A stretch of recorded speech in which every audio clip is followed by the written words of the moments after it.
Hey all, here is a replay version of the most recent live stream Q&A on all things Social Security that occurs every Wednesday at 1 p.m. Eastern Standard Time. So this is with all of little silences carved out of it. So I hope it's an easier listen for those who are doing the replay versus being there live. And we'd love to see you live. So feel free to pop in. Bye-bye now. Hey guys, hello. Happy Wednesday. All things Social Security in our live stream. For lunch, I actually just had a hot Italian sausage that I baked them to cook them in what would be the combo air fryer baker thing. My husband, if he was here, would cringe because he likes to do it the slow way in the skillet. Anyway, I'm going to check and see if you guys can hear me. Beth caught me to it. Beth, you're so funny. Thank you. All right. Where are we at? First, let me just give you a couple of videos in advance that are coming out. Aside from fraud law review, which always comes out on Friday, and this is a 3-time violator of something. Then we have something about, I believe this might have been stemming from a Q&A clip, age and disability, and whether a certain kind of age in a certain kind of case would be a strong case. Would it be a grid case? So we kind of touched on that. And then there's probably an attachment about grids and how they work, I'm guessing, at the end of that. There's also going to be something about any issues. If you have LTD, long-term disability insurance with your employer, should that in any way implicate whether you do or do not file for Social Security disability? So we go into that a bit. And I should add, some people have the same question about workers' comp. I know we have videos on this, but just to throw it out there, if a workers' comp lawyer tells you can't file for Social Security disability while your workers' comp case is going on, it's false. Another one is refusing recommended surgery. We've touched on this in various aspects. And this one, we kind of touched on how to maybe mitigate the fact that you might be refusing surgery. And this, I'm sure, came from someone's question. So anyway, those are just some of the things coming up. So let me get rid of that and come back here. Okay. We have Eddie Garcia in the house, nice and early, as usual, Eddie, which is all good. Better early than late, right? And Eddie says, now remember Eddie as a SSI child and trying to figure out how best, I think, spend the back benefits when you get them. Is that it? To spend them and how to document so it's clear that you are spending them for things that were related to the needs of the child and not just something for yourself, which again, as a parent, you have a lot of leeway, right? We've kind of talked about that.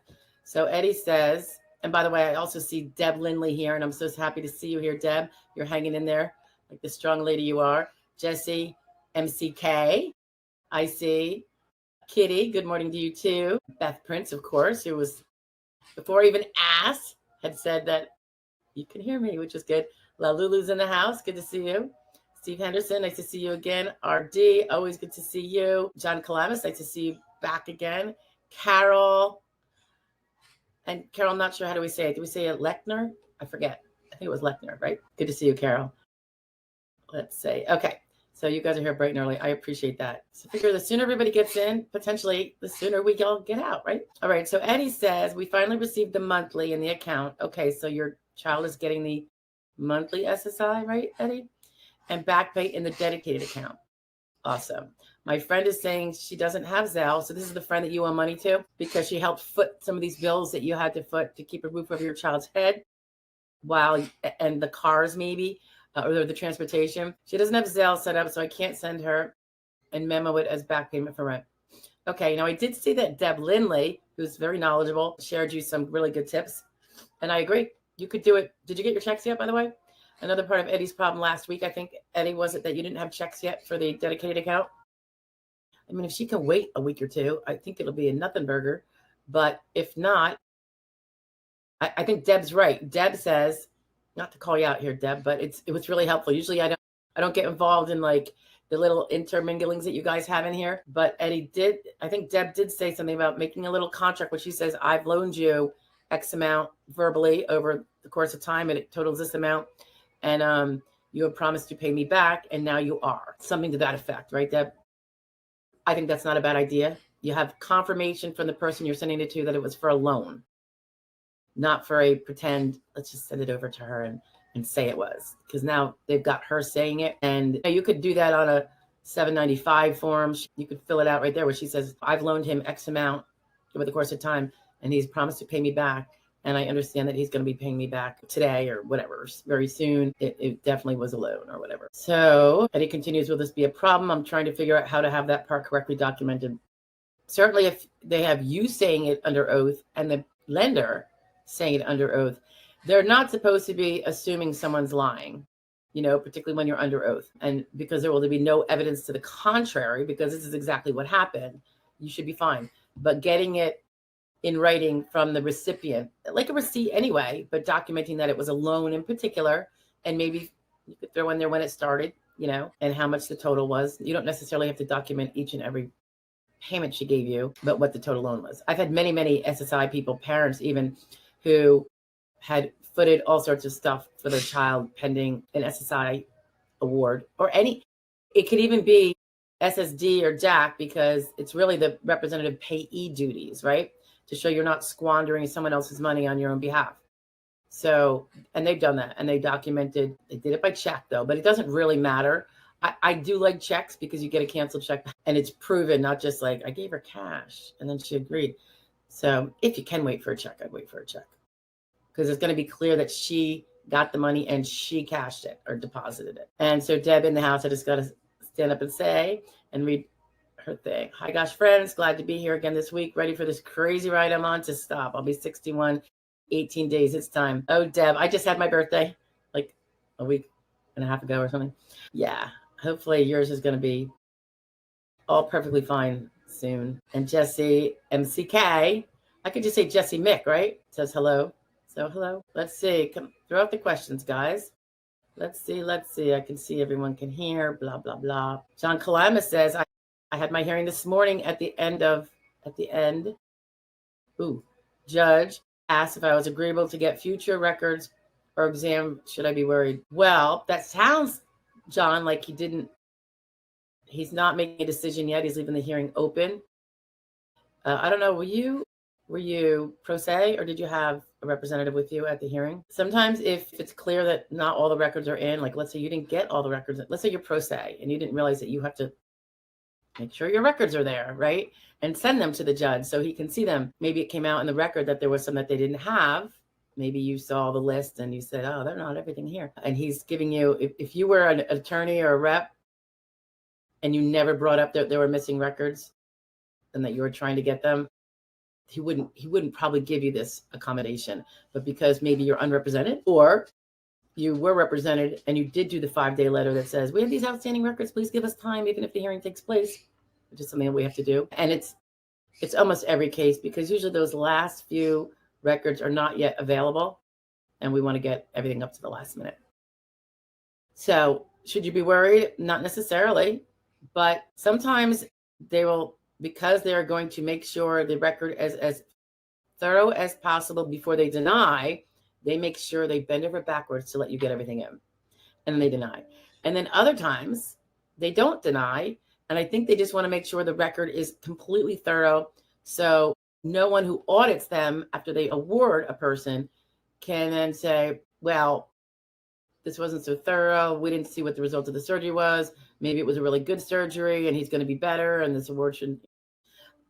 In theory, I'm just partially speculating here, but I've seen hearings held open with awards and I've seen hearings held open for additional records and then denials. So I don't prefer it. I always ask for additional time to get on the records if they're missing. And I always say, judge, if in fact you can't award with what you have right now on the record, on this very thorough record, you can't do that. Would you allow us extra time to get in the most recent? And they have to be kind of relevant. Like if it's just going to be a physical exam that you have every year with your, not you, John, but someone else might have a gynecologist annual or something, that might not be relevant in terms of making a different finding. But I don't know. I mean, I don't really prefer it, but it doesn't mean you lost or you won at this point. But it means you have not won at this point. There is no obvious award. Sometimes we can tell from a judge between the questions to the vocational expert and the vocational expert's response. The judges, a lot of things kind of thrown together. None of them are controlling or conclusive, But then the judge's demeanor in questions, and is he asking questions that are clearly going to bring out answers in favor of the defendant, or is he asking questions that in no way help the defendant when different answers might? So it really depends on a lot of things, but clearly he hasn't made an official decision yet. So it definitely hasn't awarded you yet. Okay. By the way, we have everybody's out there. I have an extra dog here today. I'm dog sitting. So a young man with a pup can go to work and make a paycheck. Fortunately, the new dog that he has, which is a shelter dog, very sweet young dog, very hyper, gets along with my dogs, which we worked on a couple weeks ago when he first got her, to hopefully give some area where the dog can play and meet other dogs and stuff, because his family's a little afraid of dogs, so not working out too well. But I have 3 already, so what's some more scratches on the floor, right? She did doo-doo already. I think she gets nervous though, and she's not really sure of how things work and how to tell people she has to go out, I think, is part of the problem. And she gets really fearful of being reprimanded. I noticed she's afraid of a mop or a broom, so I have a feeling she's gotten a beating or 2 in her past with maybe a stick of some kind, because she'll go running away with her tail between her legs. It's really sad. She's really sweet. Does nip, not us, because she knows us now, but when she's afraid of other people, which is not good. Deb, good luck, good luck, good luck. Tara Lynn's in the house. Hi, Tara. Good to see you. That cute little picture you have there. Desi, yes. Now, Desi, have we met? I don't know that but I love the picture of your dog. Is that your dog? Is that a German Shepherd? We had a German Shepherd named Elsa. She died a year ago, April. We missed her very much. She was our queen. That's when we had 4 dogs full time. Now we have 3. Okay, so Desi says, and thanks for being here, Desi, the AC doesn't reweigh the medical evidence, correct? Like the ALJ, correct. They mainly check if the judge followed the SSA rules and laws, but the ALJ did not refer to the grid rule 55 plus, and I had no RFC on file. The judge decides the RFC, so he can do that himself. Just so you know, that's what he decides, what the RFC is. And I don't remember which paragraph it might be. It might be, because they can have a variety of paragraphs, but it's one of the bolded paragraphs in your decision, Desi, says what your RFC is. And he doesn't have to refer to a grid at all.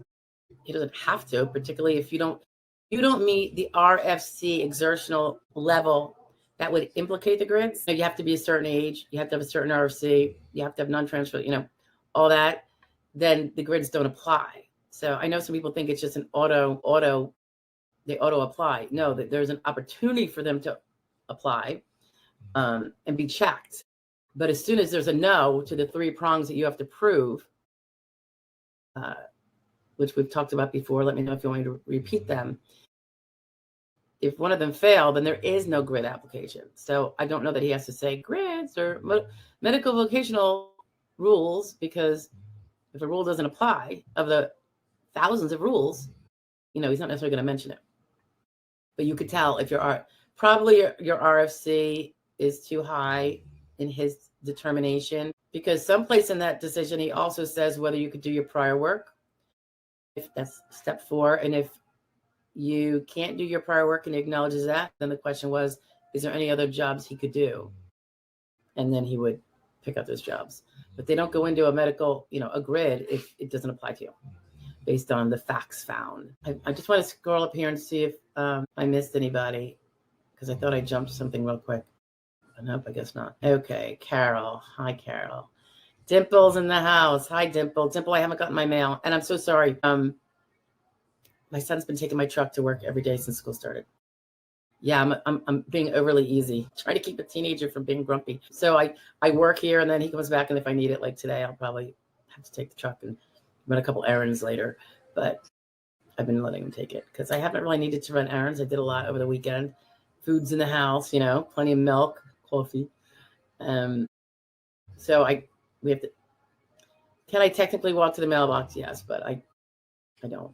We're in a community where you have to go walk. They're all in one spot. So I'm thinking that's where that coffee might be, and I love my coffee. Okay. John says, judge has up-to-date records. My CE was in April, May 24.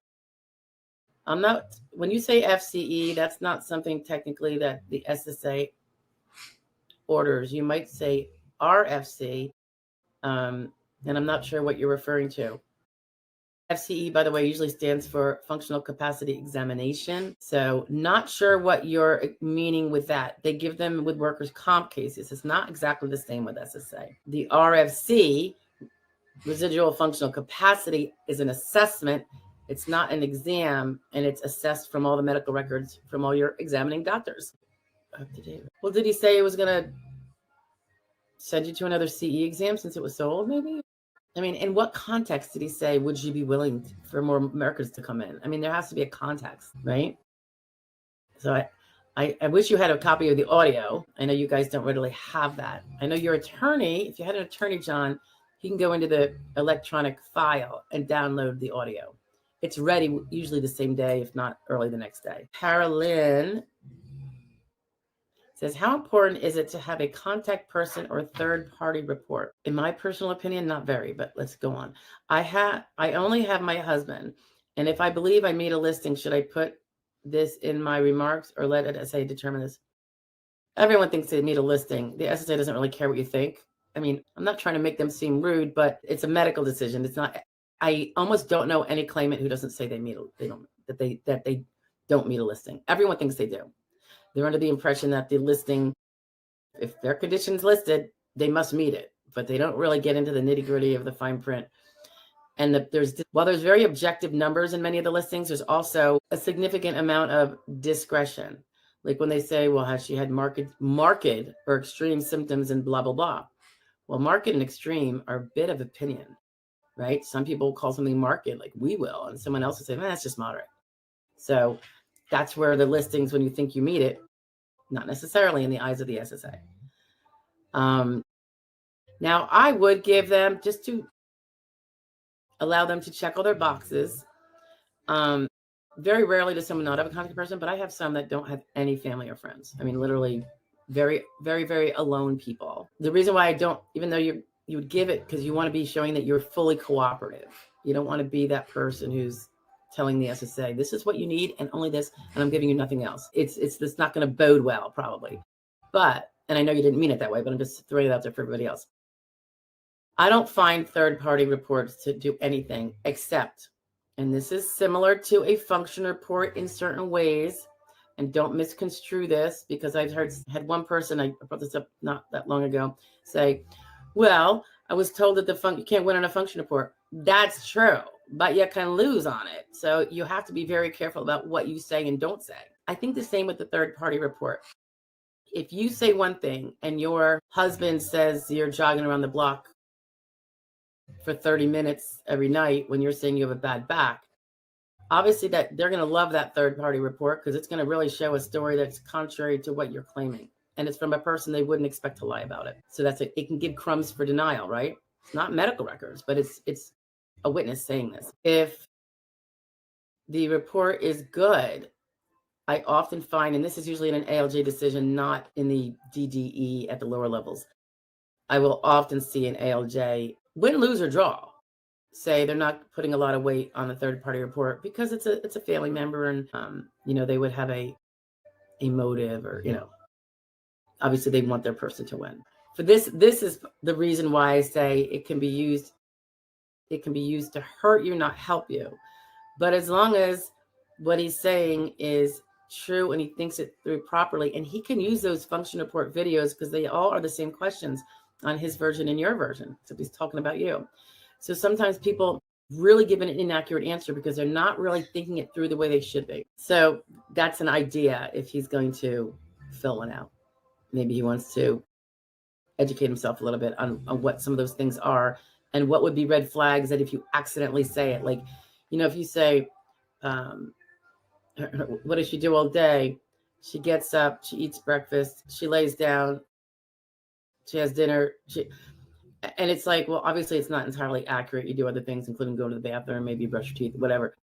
They're not going to hold a lot of water in that, and that's not going to hurt your case, because they're going to realize that he's just being kind of vague. But in other ways. Like, let's say he doesn't know if you have troubles in the bathroom because you guys don't talk about it and you go privately.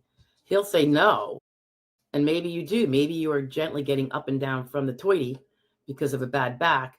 Maybe you have difficulties, cleaning, reaching behind you.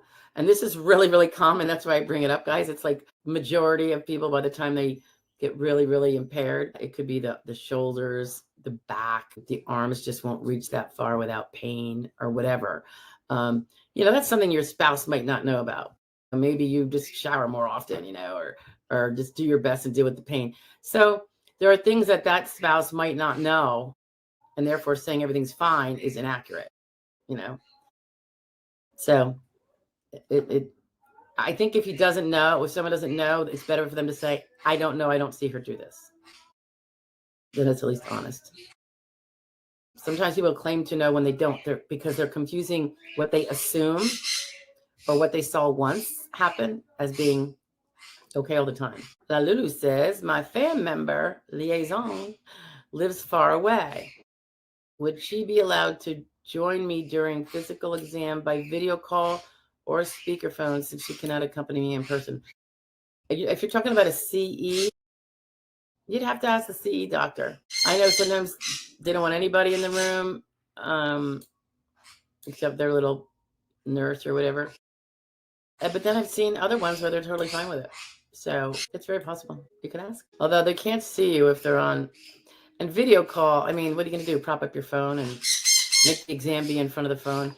You don't want to really impede the exam. So, if you have another friend, that might work better. Wayne C. Hi, Wayne.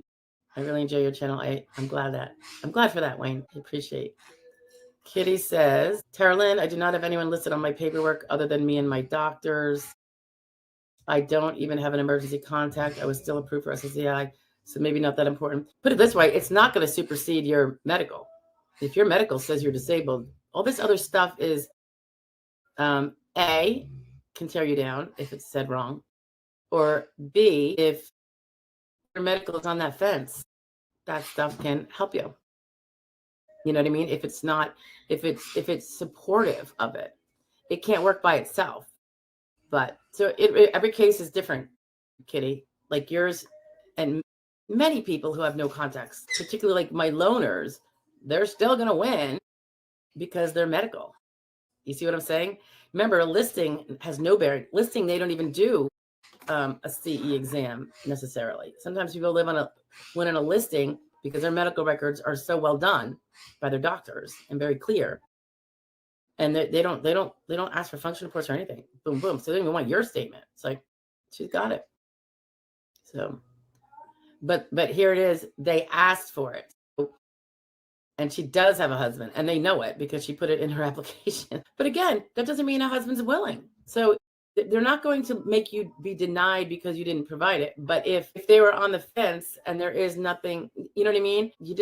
The optics of being, because as we know, they will deny. Like if they're not all the way there and you don't do a function report, they will often deny, or they'll often say that that's why. We never got your information. I do think a third party is a little different, though. Not nearly as important. So, take it for what you want it to be. I have had people who are like, no, I can't ask my spouse. She's an idiot, or he's an idiot, or we don't even talk. So it depends if your spouse is cooperative. You can't force them. And so there is that too. Some people don't use their spouse. They use a friend or a sibling or someone who knows them well. But if it's someone who lives far away from you, they don't really see you every day either. So everything that they're saying is kind of hearsay from you. And I don't think that's very effective. Again, if they say, well, she tells me that she goes jogging around the block for 30 minutes a day, that won't be good. So, you kind of want to know the person's going to be able to do the right job, I suppose. Jesse Mick says, I've been denied twice while represented by an attorney. I'm overwhelmed and don't know what to do.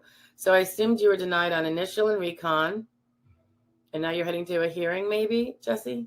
If I don't know what your vocational profile is, like, are you under 50? You guys, we talk about this all the time.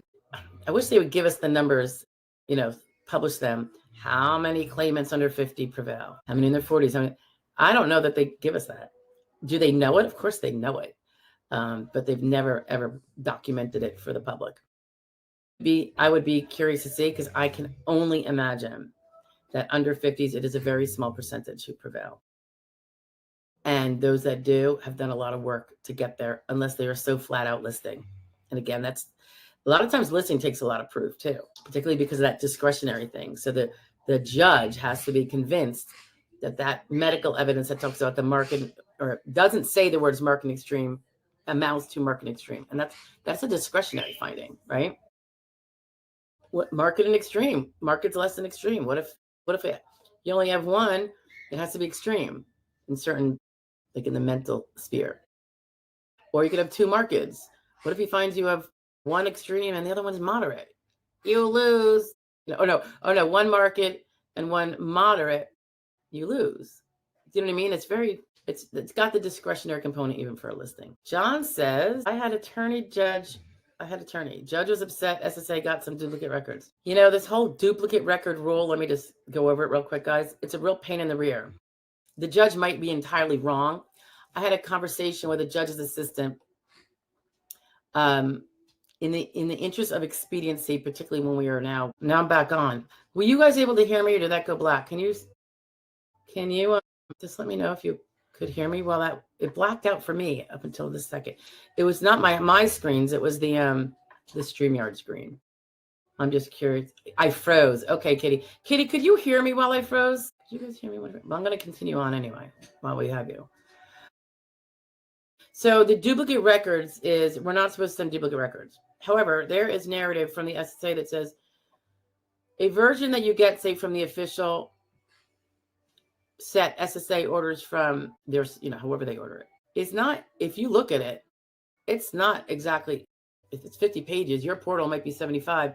I mean, we do our best never to send duplicate dates, like the same visit. However, when you send portal records, they reiterate your history on every visit, your meds on every visit, your past and present medical problems for every visit. It's very duplicative in that way.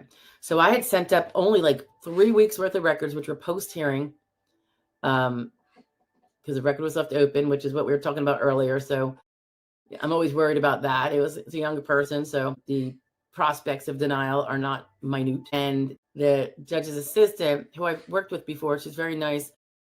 She said, "Oh, Judge so-and-so was looking at, that's like another 500 pages. I'm like, I know. I go, but it's only these dates. I go, this is the it's not duplicative of any of the dates from before. It just has duplicative stuff in it because they regurgitate everything from before in every visit record. It's very annoying. That is a problem with Epic MyChart. So I wish Epic MyChart, who is the gold standard, I feel like, for portals, come on, get your stuff together. They can come talk to me. I got a bunch of suggestions on how they can make it a much better, user-friendly, cleaner. Might be a few options they could offer to get that done. A few clicks of the button people can choose. But for now, it can be, so your judge, it could be like if, and this is at the lower levels, we shoot up, and this is the SSA's fault, I think. We shoot up, say, to make sure there's something in the adjudicator's hands, the portal records from X to Y. And because asking for the records is going to take longer and cost the claimant money, right? We still do that, but if we don't have to, we don't, because now the progress notes are right in the portal records. Ideally, the portal would let you just get all the progress notes from all the dates and nothing else if that's what you want. But they don't do that. They make you get 50 pages for every visit, 75 pages for every visit. It is ludicrous. So I did explain to that assistant that it's not duplicative, and I'm really sorry, but that's, that's the way they come out, but it is not duplicative. So your guy might have either done, he might be in the same boat and it's not duplicative, or he sent in stuff on initial, like a good boy, which we should be doing. Some attorneys actually do work on initial and recon. And then the SSA went ahead and ordered the full kit and caboodle anyway, which, by the way, they have to do if you only send up 1 day of records because you happen to have it, because the SSA says, oh, send up the records you have. And then the adjudicator did do his job by ordering the full set. you're going to have at least one day of duplicative records, right? At least duplicate days. I bet you the records don't look the same. I bet you there's different page lengths. I bet you, nothing's going to look the same, but it's going to have the same progress note, for instance. So it is one of those rules that is almost impossible to meet. It's like fighting gravity, but it is the rule. And some judges are really, nitpicky about it. I think I'm going to have in all of my submissions a little stamp that says these dates are non-duplicative. The way it's provided by the provider to us happens to include reiterations in every visit of medications and history and ridiculous reiteration. And they don't allow us to pull that out. And we're another rule. This is where it gets a little complicated too. We're not allowed to cherry pick records. I can't just go in there and say, well, I'm just going to pull this out or pull that out. Now, I have pulling out progress notes and said, this is just the progress note from this date, because I don't want to, give you 50 more pages of BS. And I hope that suffices. I mean, it's not like we're manipulating something and hiding something, we're trying to help them realize that everyone's trying to meet the non-duplication rule as well as the no cherry picking rule. So they basically give us an impossible task because they do somewhat conflict. So that's probably what, the judge getting upset, he needs to, grow a set, or she, and realize that that's just part of their job. And there's going to be duplicates with everyone trying their best not to duplicate. I mean, we do go through and we find out every date that's already in the file so that we don't, from Dr. Jones, we know when the last date with Dr. Jones is, and we only order after that. We put in a lot of time to do the chronologies all through the whole case. My clients probably hate it because I'm always like trying to make sure everything, does this sound right? But this is one of the reasons that, this kind of administrative grooming of the files to make sure no judge is going to be upset like your judge. But, they need to realize that we can't follow both rules always at the same time. The non-duplicative rule and the no cherry picking rule. So let's see. Kitty says, I keep hearing your voice in the back of my head saying, I would be checking it regarding the mail for my CDR paperwork. What, Kitty? My body will no longer allow me to do that. Why would you be checking for CDR paperwork, Kitty? Is that because I'm not sure I get this. I would be checking it. You're in a CDR? What would you be checking? Let me go. You have some more to say. Kitty says, I mentioned writing a letter about the need for continuing benefits pending CDR appeal, which I have already. All right. I think I know what she's talking about. I think she's talking about if you lose your CDR, when they make a decision that you're ceased because you're no longer disabled or you work too much or whatever, and you're going to appeal that CDR, continuing disability review denial, cessation. Let me go back up here. If you know you're in a CDR, because you only have 10 days from the time they send you a notice that you lost to ask for continuing benefits, is why I say someone's got to be checking. Because if you don't check your mail every 2 weeks and it came in on one day and you get it 14 days later because you didn't check your mail, you could very feasibly be out of luck if your desire was to continue your benefits pending your appeal, because they'll shut off. I don't like the 10-day rule. I think it's too short in this day and age, but it is what it is. And when they do that, you mentioned, I'm stuttering. You mentioned writing a letter about the need. It's not like mentioning writing a letter. The actual directions on the denial say, if you want to continue your benefits, notify us within 10 days that you want to continue your benefits pending this appeal.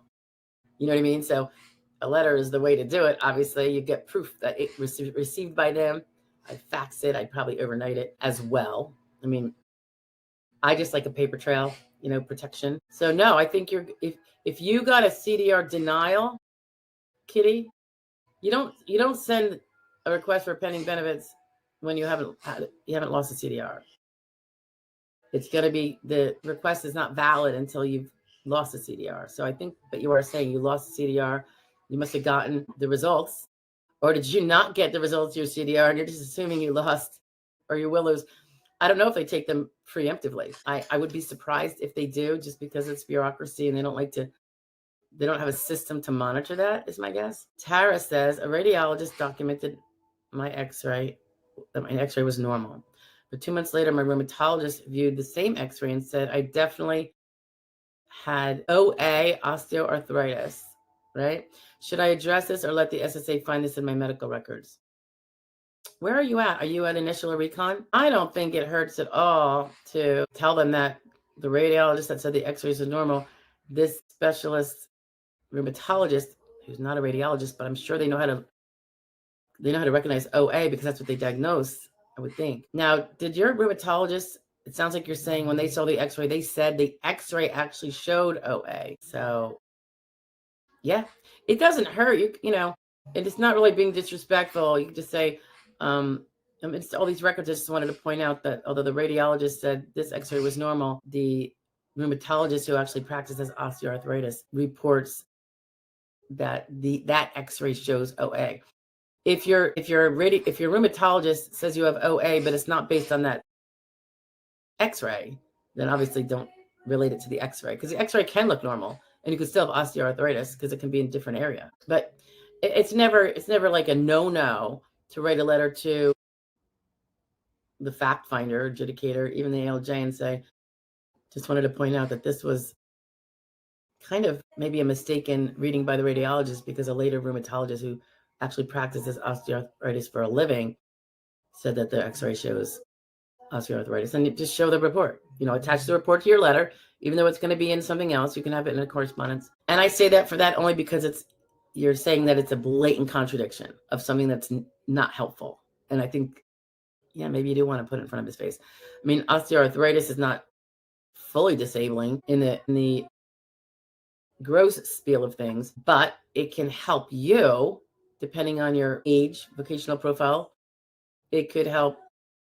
Maybe the mere fact of it would negate heavy work and medium work. And maybe that's all you need to do, depending on your age, is prove that I can't do more than light work.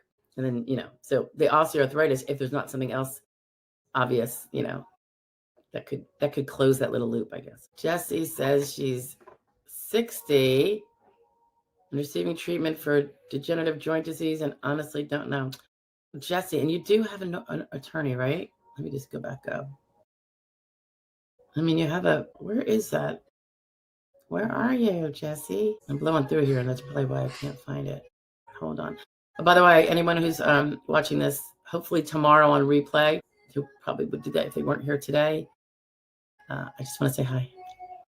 And thanks for popping in for the replay. I had said, I've been denied choice while represented by an attorney. I can't speak to it. You have DJD. Have you been treating for it to show that it actually bothers you today and always? There's so many different things. There's no way to really know. Degenerative joint disease, I mean, you have a good vocational profile for the age part. But let's say you came, Jessie, from a high-skilled sedentary background and there's no reason to think you can't transfer those skills to a different job, even if you couldn't do that old job, then that would be why you wouldn't say meet a grid at age 60. There are ways to, a properly done work history report. If you've been denied twice, you might have done the old work history report, which doesn't go to a lot of the details. When I have people who have old work history reports or the old version, we redo them with the new one, because then we can really bang home the points that really would show that their work was more arduous, even if it was a sedentary job. Sometimes sedentary jobs have a, half-hour a week of something a little bit more than just sedentary. All right, now I'm lost. Now I'm going too far. Okay, I'm going to try to get back in where I was. Yeah, Deb, I think with Jessie, there's something lacking in her evidence that is needed for, say, the grids. And DJG's generally not going to be a listing. And she's got rheumatology. Something's lacking there, Jessie. You need to speak to your lawyer if you still have. I assume you're heading to hearing. Would that be fair? Or are you thinking of reapplying? What's going on? Carol Lechner. I've always rescued, but they usually carry some behavior issues with the dogs. Yeah, this one does have behavior issues. She's very sweet, but she's very fearful. So when she first meets someone, she barks at the even the family, not us, because the first time I met her in the driveway, I just sat down. I said, hey, I've been around dogs my whole life. And, if someone has not, or the family has not, and they're fearful of dogs, because, some areas you know, if you're not around dogs and all you do is hear about dog bites, you're fearful. So, and she did nip. She didn't nip me, but I think she has nipped very innocent people, not hard or anything, but like, you know how they use their mouth like a hand. But I think she's in training right now with an actual trainer. So the young people are putting their money where their mouth is, trying to get this all well done. I find her to be, now I think it's doable with someone who has the time. I wouldn't have the time. I'm just babysitting, so somebody can work. But I go out there with little treats and I do the sitting and all that stuff. I did it with all four of them. I made them all sit and be gentle and take a little something, just like the lowest level of any kind of training. RD says, August 27, 2025, I was denied. Getting ready to appeal with my rep. My onset is 6/24. Just had another surgery, 6/25. My bladder, shoulder, nerve root pain. Any advice? How old are you again, RD? I don't know if did all your newer medical records get in on recon. Oh, you were denied on initial, right? So now you're going to recon. Just get change of evidence in there. Your representative has a copy of the DDE. He can see what they found you at and see how they misinterpreted the evidence if they did, and where to put the focus on to get that whole narrative changed. Oh, I have a dog under my feet. My goodness. Steve Henderson, if your diary is 5 years and the date comes and goes, you did not get CDR, does that mean you're good for another 5 years, or can it come? Yeah, I think it can come at any time. I think they're just late. And usually the diary is 5 to 7. It's usually not just a flat 5, so there is that too. But yeah, they're going to be late because remember they took people, they killed off. They didn't do CDRs for X number of months, or no new CDRs anyway, at the end of 2024, so that there's this whole like need for CDRs in 2025 and beyond. You know, plus workers that have to get in there and do them. So yeah, John Calamus, FCE, functional capacity exam. They don't have those per se in SSA with that verbiage. Your consultative exam is somewhat of an exam to see what you're, you know, whether you fall below a certain level of minimal functioning of sorts. It's kind of an expression that they use in workers' comp. And maybe some constitutional immunity 2.0. Okay, I won after 3 years of fighting SSA. DDS idiots. Filed age 60, now 63. ALJ approved me before hearing. Awesome. OTR. Not happy paying federal taxes and lump sum over 4K. Your lump sum is 4K, so you have a pretty small back pay. My wife on SSDI and my SSDI totaled 80K. Criminal. Well, you'll be happy to know that they just increased your... No, actually, you're only 63. That's for 65ers. Yeah. Well, lump sum, you say 4K. That's small. That's not a typo, is it? Constitutional. So the SSDI you get and your spouse gets totals 80,000 a year. Well, it's a nice amount. It's more than most people. So now that means you're each getting what, 30 something thousand a year, 40,000 a year. That's I would say far greater than the average Social Security disability. For that, I'm glad for you. Yeah, the taxation is kind of stinks. And check your state too. Do they tax you too? Do they want their little piece? I can't wait till the day when there's no tax on Social Security. That will be nice. Hasn't happened yet, but they're certainly working on it with a lot of pushback. I might add, a lot of pushback. Billy Parker asks, hi, Billy. How do you win both SSI and SSDI? Well, you have to be super poor. So I wouldn't strive to win both. Put it that way. You're in a bad spot if you're winning both. To win the SSDI, you have to be insured for the time period that you claim you're disabled and prove it. Prove you're disabled at a time when you were insured for SSI, and be poor enough for SSI for any month from the time you were disabled and forward.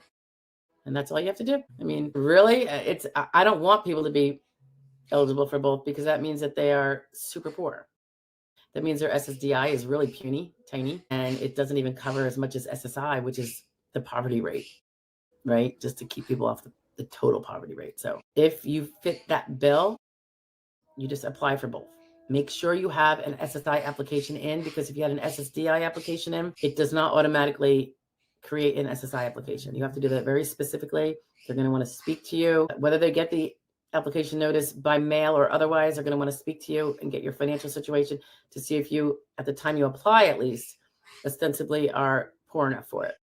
And then they will open up that case, and the two will go together all along to find out the question of whether you are disabled. So that's all you have to do. It's super simple in terms of not a lot of extra work. If you need to have both to get up to that $900 and something a month of SSI between the two of them, then you need to do it for that reason. SSI will also get you Medicaid, because if you're poor, but too much for SSI, but still poor, Medicaid would be great. But Medicare would also be great. And you can sometimes get dual if you have both. But the medical battle is identical. So we do them all the time. In fact, I always try to push people to just, if they're close, if they could be eligible for SSI, just do it. Even if their later SSD is going to knock out the SSI, there might be a few months when they don't get SSD because of the waiting period or whatever, and they could get SSI for those months. And that can sometimes put, what, $900 and something, almost $1,000 a month times up to 5 months, $5,000 in their pocket. Pays the attorney fee that would otherwise come out of their other back benefit. So, one way or the other, it's all good. La Lulu says, come on. Why is my clicker not working? Oh, for God's sake. This site is really having issues. It's just slow. Maybe I'm too speedy for it. My trusted liaison family member is a practitioner, though not my actual provider. Can I request the exam findings report be sent to her? Yeah, I suppose. They have that little form where you're supposed to put that, right? La Lulu. But I see that oftentimes it never goes to the doctor. Like someone just doesn't take the action. If you have an attorney, they can get a copy of it and send it right to you, and then you can give it to whoever you want. Pros and cons of having results sent to current providers. Well, is the report show your problems? If it speaks as if you're totally fine, how will your providers take it? Do your providers even know you've applied? Do they have a bias against applying? Do you want them to know that you've applied if they might be, wow, hear those birds? I think I'm in a jungle out there. Yeah, it depends. If you have a really compassionate doctor who you're close with, I could imagine a really crappy CE exam might actually get a little under their skin, and they might want to help make clear that, without saying it, but making their records a little bit more astute, a little more acuity into your problems than they would otherwise have, because, the main reason people get denied is because their provider records are weakly written, don't cover things, don't cover realities. And if the realities aren't covered by a medical professional, there is no medical evidence of them. So that's why so much of it hangs on the quality of our medical industrial complex. Deb Lindley says, she's talking to Jess. I don't want to get in there. R&D, I'm seeing R&D, like research and development. RD says, I'm 56. That's right. I believe grid 202.6 might be a good listing. Never rely on a grid. You prove the case through your RFC. A grid will happen organically, but an RFC will not. And if they're not going to go with a grid, which most do not, you're going to want to have that RFC drilled home. And the evidence for your RFC can go towards helping prove those discretionary aspects. You know what? I'm babbling about listings. You're talking about grid. Oh, you know what? Because you said good listing. It's not a listing. It's a grid. There's listings, the listings as well. Sedentary restrictions. I was a hairdresser. Yeah. Okay. I'm like, which were they? I recall, of course. Yeah, that's just the lower levels being the lower levels. Keep at it. I have much confidence in your case, and I don't even know it. But just from the things you've described, if you're well treating for them, like a hypochondriac, even though it's not hypochondria, just be very like, my body is my temple, and this is my priority job right now, is getting treatment for everything. I think you have a very strong chance of prevailing. Your job was not sedentary, and that's key. And you have to prove that you can't do medium work. So even if you could do light work, but can't do your other job, but sounds like doing light work on your feet all day long is, the shoulder isn't going to stop you from being on your feet all day long, but it'll stop you from this job, hairdresser. So just appeal. It's not unexpected what happened, that you got denied. I think it was initially, you said, right? Gomez, is it rare for a lawyer assistant not to speak up at an ALJ hearing? Is it a lawyer or an assistant? It depends what you expect them to speak up about. They're not testifying. They're not witnesses, so they can't do that. I mean, they're just not allowed. If there were questions they should have asked you because the judge didn't, and it would be helpful to bring it out, and the judge just didn't ask it, and that's their opportunity to direct examine you. Of course, they should have done that. I don't know. The only time I would ever shut my mouth is if the judge says I'm awarding, and they literally say it on the record. Otherwise, Stephanie Joy is off to the races. And cross-examining the vocational expert in a respectful way, throwing out questions there. Yeah, there's things to be said one way or the other, unless you've been handed the golden platter. But I think you said you lost, right? You got a denial. I mean, if you were just getting someone who doesn't know your case and they threw someone in at the hearing, and maybe that is the person who knows your case best, but they're just not really great practitioners. I don't know. I don't know who your chosen rep was. I'm the only one that does hearings here, so I can't really speak to those that don't do it that way. Magic 666. I've had a CE in mid-July of this year. After your CE, how long does it take for them to give you an initial decision? Yeah, we see this question a lot, Magic. It can vary. It used to be, and somewhat still is, that shortly after a CE, within a few weeks, you get the decision. That can happen and often does, but sometimes there is an opportunity to get more records that could be pivotal, and they will hold it open to get those, and then it'll take longer. Other times, the adjudicator went on vacation, so they're not there to adjudicate the remainder of your case. Remember, after the CE, if they have all the other medical records and function report, like if you were timely with that and all that business, then it goes usually to the medical expert and the SSA, who will then decide based on all that evidence now that they have the CE plus your treaters, what is your RFC? Hey, do you meet a listing? And if not, what is your RFC? And is a medical expert on vacation? Does he have a big backlog? They're usually pretty fast. So I don't think that's usually the hang up. So I would expect something in a number of weeks. And if it goes 2 months, you can call your adjudicator, or let's say it even goes a month. You could say, hey, I just wanted to see if you needed anything from me. If you have all of my medical records, I have a new update I wanted to give you. And they may say, we've already sent it off or not. So only one way to find out. And using honey and not vinegar, as always, right? Magic says all information that was given to the DDS office was from an orthopedic doctor certified, but I still had to do a CE. So the only problem you have is an orthopedic one? Like no other doctors? You don't have a primary care? You don't have anything else?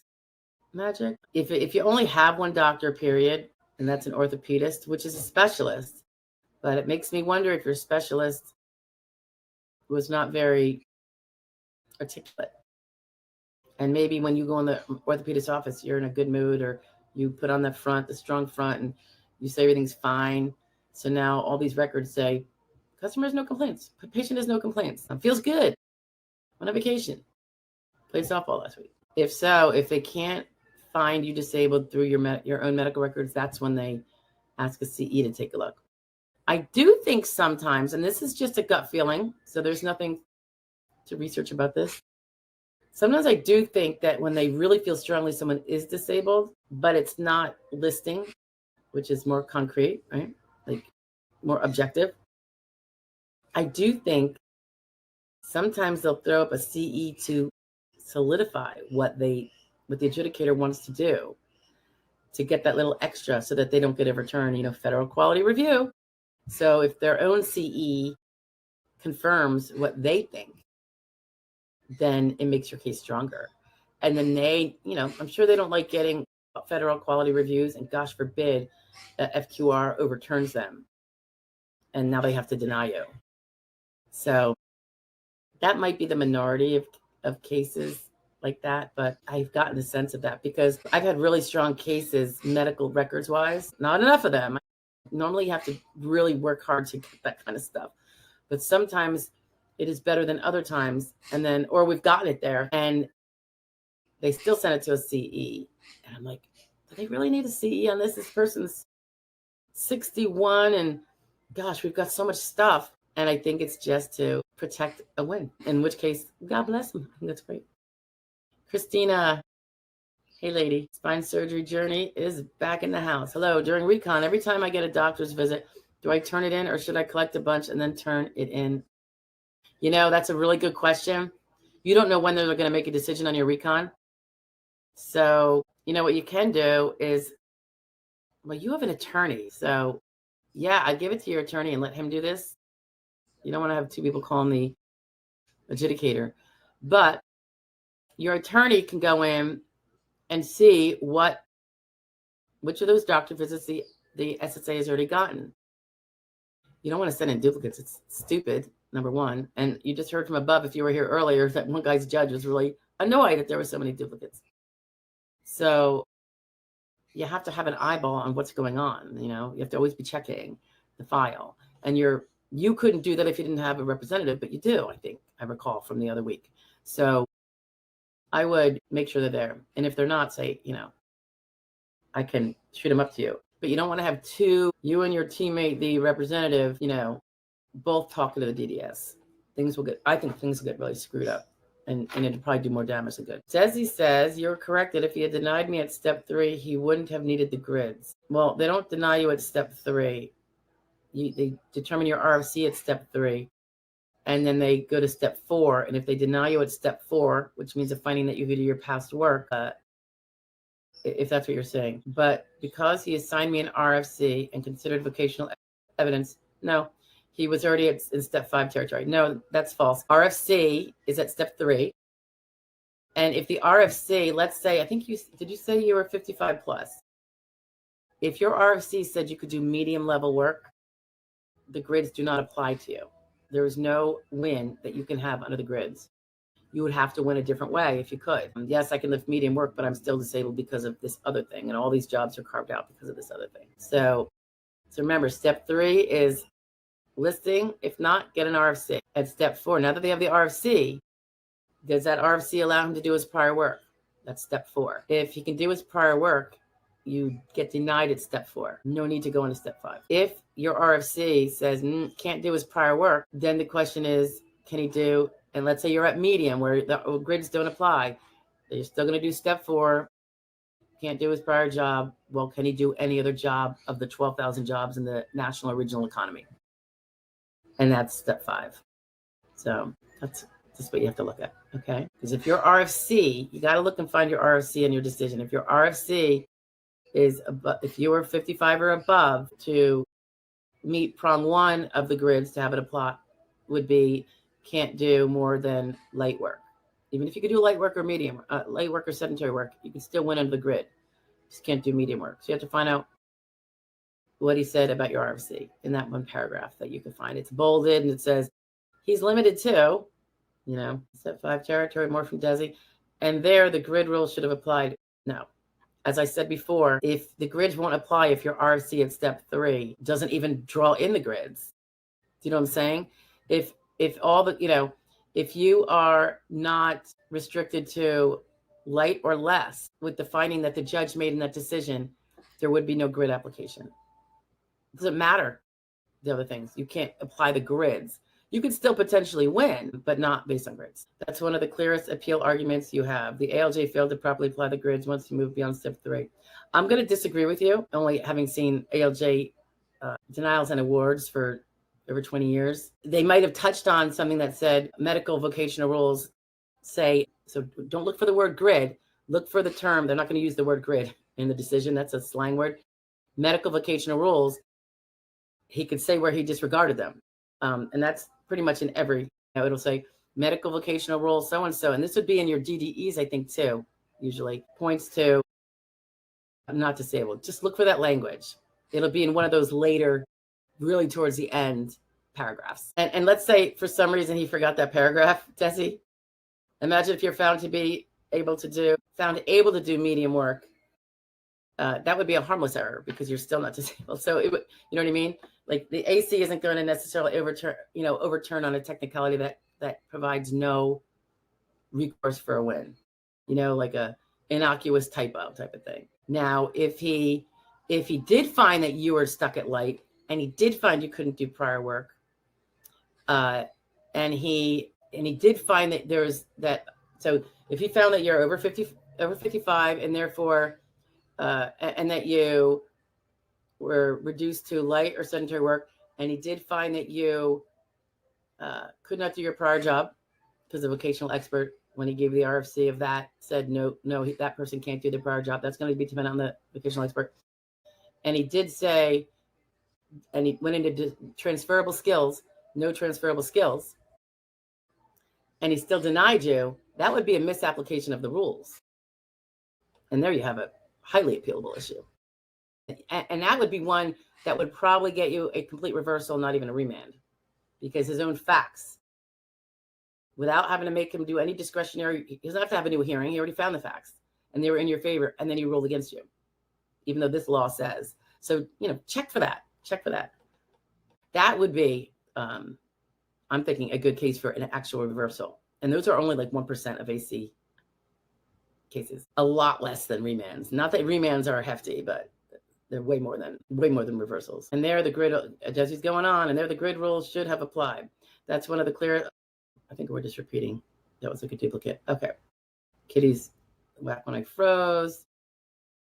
Okay. So, and Beth confirmed that there was no hearing when I froze either. Okay. So when I saw this my screen that was all black, it also meant you couldn't hear me. Okay. All right. Well, thanks for sticking it out, kids. I got it was short. I'm gonna have to inquire of these people. Couldn't hear during the freeze. Lalulu confirms. Okay. I'm just scrolling down, guys, to get to the next. Beth is talking about just with Epic as an Epic certified resolute and clarity person. Unfortunately, that's a client setup issue. When I worked with a client on Epic implementation, we always advised heavily against that. Against which thing? Are you talking to me? I will say, not a single Epic, and I love it when my people have Epic in my chart, because it is the best one out there that I've seen for our purposes, for getting records. But I've never seen the option of, you just want to have all your progress notes from Dr. Jones. You could pick Dr. Jones, but you can't print it that way when we go to get the records, unless you do each one individually. And if there's 75 visits, do I want to sit there and, no, we don't want to do that. So I would like it if they had a little bit better options. Randy, do you use AI? If so, how? AI, yeah, like in a medical record, they're OCR'd. What is that called? Optical something resolution. Like, probably like you guys do too. You plug in a word. I'll plug in antalgic gait. We've been doing this for 20 years. Well, maybe not 20, maybe 15. And all the instances in your records where someone says that you have an antalgic gait pop up. Now, I would like something a little bit more robust than that. What about other ways of saying antalgic gait? Limp, but there's unsteady gait. Like, it would be nice not to have to put in 50 versions, 50 synonyms manually to find out all the discussion of a wobbly way of walking. The word gait, walk.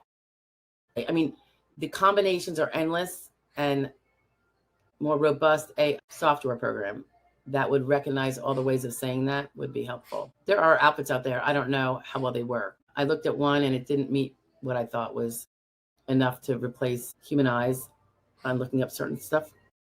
So just do the best you can. So it's kind of like a very monotonous, it's very hard to get somebody who can do it and stick with it. So it's usually me. I think we're not going to get into the dangers of it on the international front or any other way, except I think it can be very useful as a kind of like a partner with humans to double check things. I think it would be good. I just don't have it yet. I'm hoping to see a good creation. We'll see. Okay. Hey, H. Good afternoon from Arizona. Hey, Arizona, H.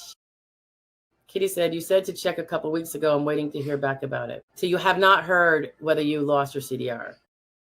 Yeah. Well, one thing I think I might have mentioned, if I didn't, I'll mention it now. If you're in a CDR and you're waiting for the result, and when you get it, Kitty, if you want to share it back, you can email me or, to say we were talking about this.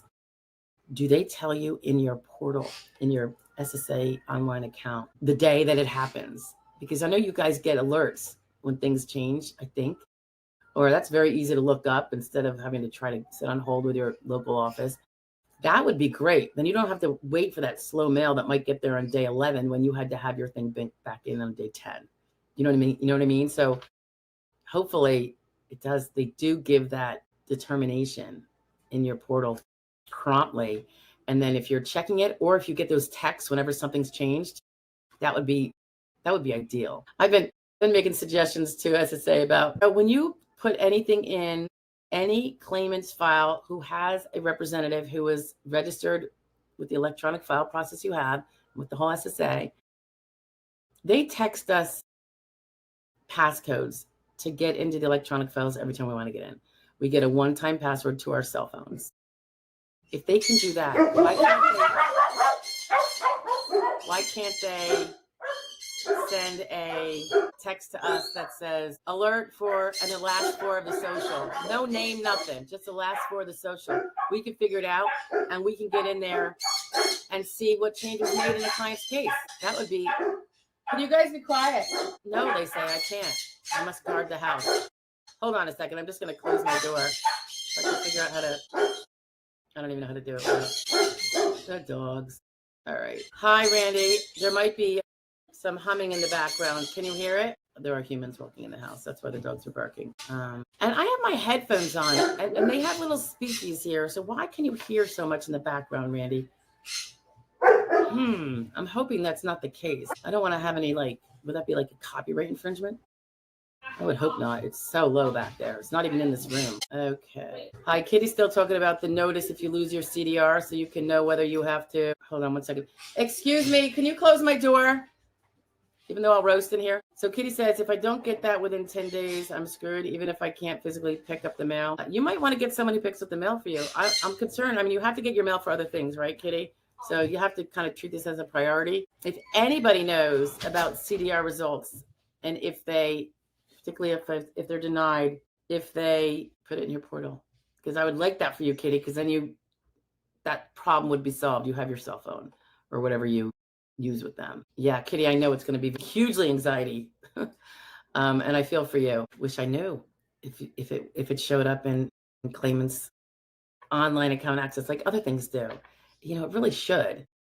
I would think it would, because they tell people when there's been a decision and they move to a different, a decision was made and now we're on non-met. Like, they send those things. So why wouldn't they do it for CDRs? Fingers crossed that they do. Do you get texts about things like that in your file, Kitty? So that you know to go on, even if it's with your phone, to go check? That would be a start.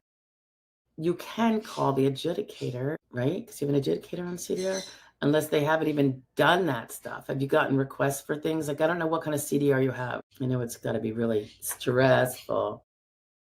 I mean, however you get your regular mail, I mean, you have to get regular mail. So you have a way, right? Do you go get it yourself? Are you more able than you think? Or do you have someone bring it to you? You know, maybe right now you want to, if you can, give someone a couple bucks to bring you your mail every day. You know, that's not easy if money's tight. Hi, Jesse says, how should I prepare for a hearing? I haven't received any advice from my attorney. Well, usually close in time to the hearing is when he's going to hopefully have a hearing prep with you. And usually they're anywhere from 1 to 3 hours for us. But, you know, I don't know how he practices that, Jesse. But I do have, I think, a video or two on what to expect at your hearing. So you can go watch those. I mean, it's not going to be particular to you per se, obviously, but how things generally go. I even have one trial prep, my end of the conversation with the one from this year, so that people could maybe get a glimpse of what we do anyway in terms of prepping for hearing. And every case will be different, of course, because the questions I ask with regard to functioning activities are going to vary per person. But those videos will tell you what I think you should maybe look at to review, such as your function report. See if that's all the same, if it's changed. You're going to want to maybe, if things have gotten worse, you're going to want to maybe let him know about that. Now, of course, your attorney should be asking you those questions. And this has gotten worse since your function report, right? Tell the judge how it's gotten worse, you know, that kind of thing. Hang in there, Jesse. You know, you have a hearing coming up, so that's good news. The judges have a lot more discretion, I feel, than the lower levels. Gemini is in the house. Hi, Gemini. Completed both CE exams, physical and mental, filed in October 2024, was just told of the CE August 2025. And this is the initial, not recon. Shouldn't take this long, I know. So hopefully after the CE, this is the last leg. Fingers crossed for you. Yeah, well, the last few years, it's been that long. Exactly what you've been saying. Obviously, it's getting a little faster now. More proactive steps have been taken, but it's still not as fast as we want to see it. It's just, what did I say, 25% faster at this point as of July, I think. I know I have some more reporting to do on that. What did they reported? Did they call it milestone? I forget. I did one video and I meant to do the rest of them because it was a whole great report with charts for each of various, really good to know progress reports, I guess, on the numbers.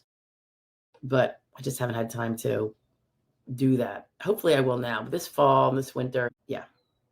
I've kind of a hearing slew coming up, but at least all the traveling and the hospital visits are over. So to me, it's just work, which is, to me, is a stress reliever, believe it or not. Work is a stress reliever for me. Even though it's stressful, it's a different kind of stress. Oh, that's Deb talking to Jess. Tara says, regarding previous question of rheumatologist versus radiologist on X-ray, I haven't fully submitted my initial application. So not sure if I should even bring it. Yeah, I think it's a little premature. They're going to have all your records. I thought it was maybe where you were submitting a new one and saying, see, this contradicts that one. And that's not going to be a make or break report per se. Like the radiologist says nothing, and then the rheumatologist says something else. I mean, you could mention it if you want. Just say, but I don't know. It just seems like a little bit of minutia at this point to put in.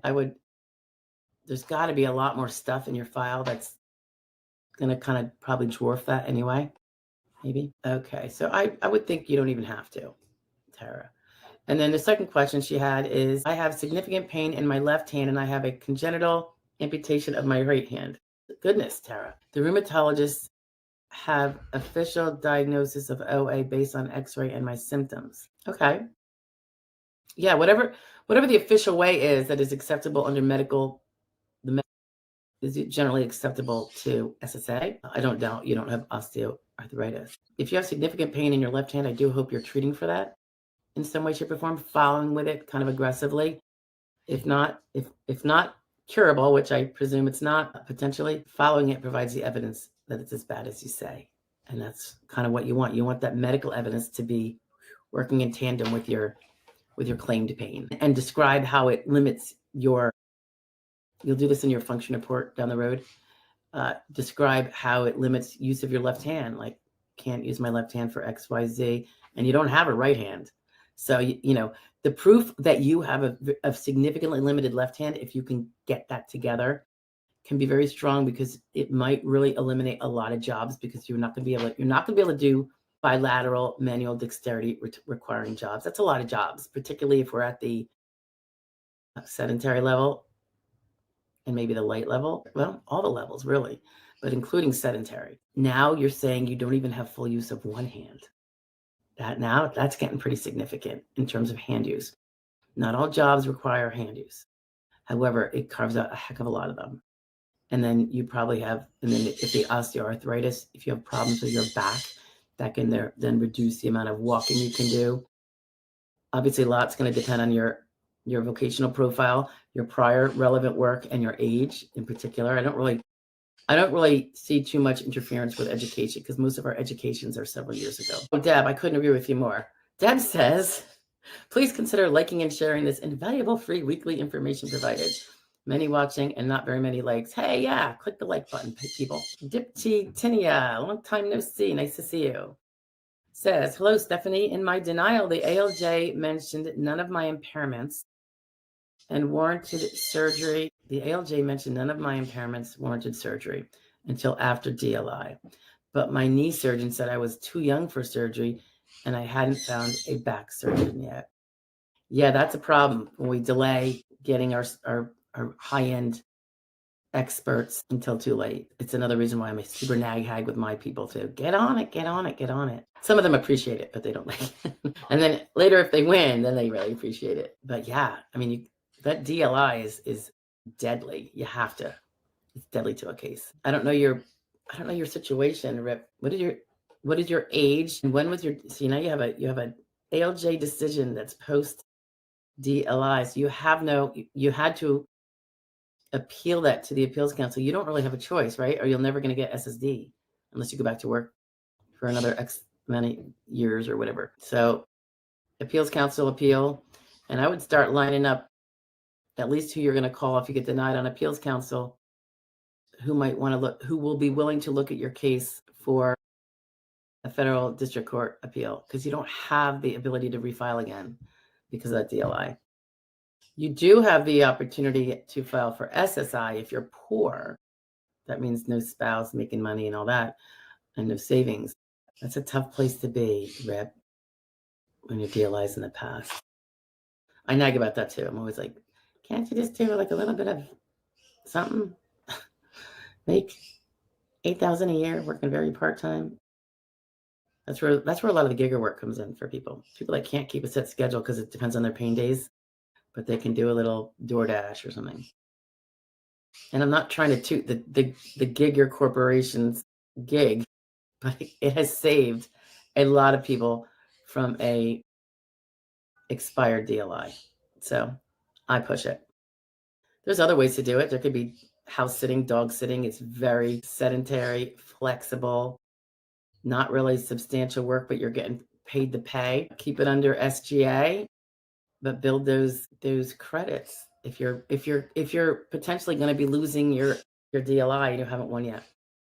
Even if you're in the middle of a case and you still have a DLI, but it's going to expire in 6 months, you can get another, you still got 4 months of 2025 in which to pull out fully all 4 credits. Of course, 4 credits would probably put you out of SGA at this point because you're starting so late in the year. But even if you just get 2 credits, $1,000 a month, get yourself 2 credits. 2 credits can keep someone perpetually on, by the way. It's just that if you need to if you're out of DLI status and you need to build it back, it'll go faster if you get 4 credits, which is a little under $8,000 a year at this point. Retired grip. Okay, that's an interesting screen name. SSDI. When can I start TWP? It can start before you even win your case, not that you want it to. And after reporting my pay stubs on the SSA website, do I have to notify when I stop the 9 months of work? Also, is the month worked or month paid count as TWP? That's a loaded question right there. All right, so the trial work period is going to automatically kick in, whether they know it or not. In retro, they will figure it out, but you do want to report if you go to work. So I don't know whether you're working. So this is a little too helter-skelter for me to be able to kind of quantify this answer, retired. But your TWP will be an automatic month if you go over the TWP amount. As you know, that's $1,100 and something right now. So it's well under SGA. The reporting of the pay stubs on the SSA website will help make sure that gets reported in good time. If you never go over SGA ever anyway, it doesn't really matter when you expire your TWP because you're going to not have overpayments each month you go over SGA because you're not going to be going over SGA.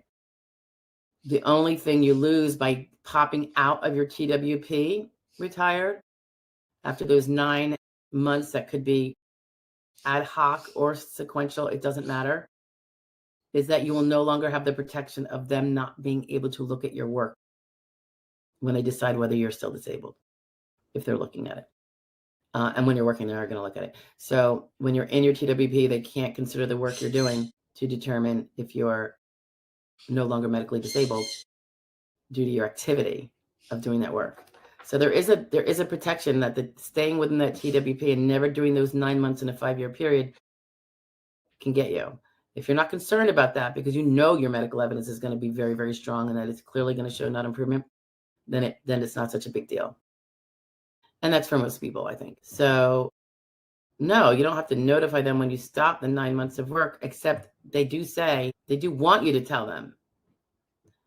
because it says whenever you stop or start or change up work, notify us. That was in your paperwork that they sent you when you either applied or prevailed. But I would, it's always safer to tell them things than to not.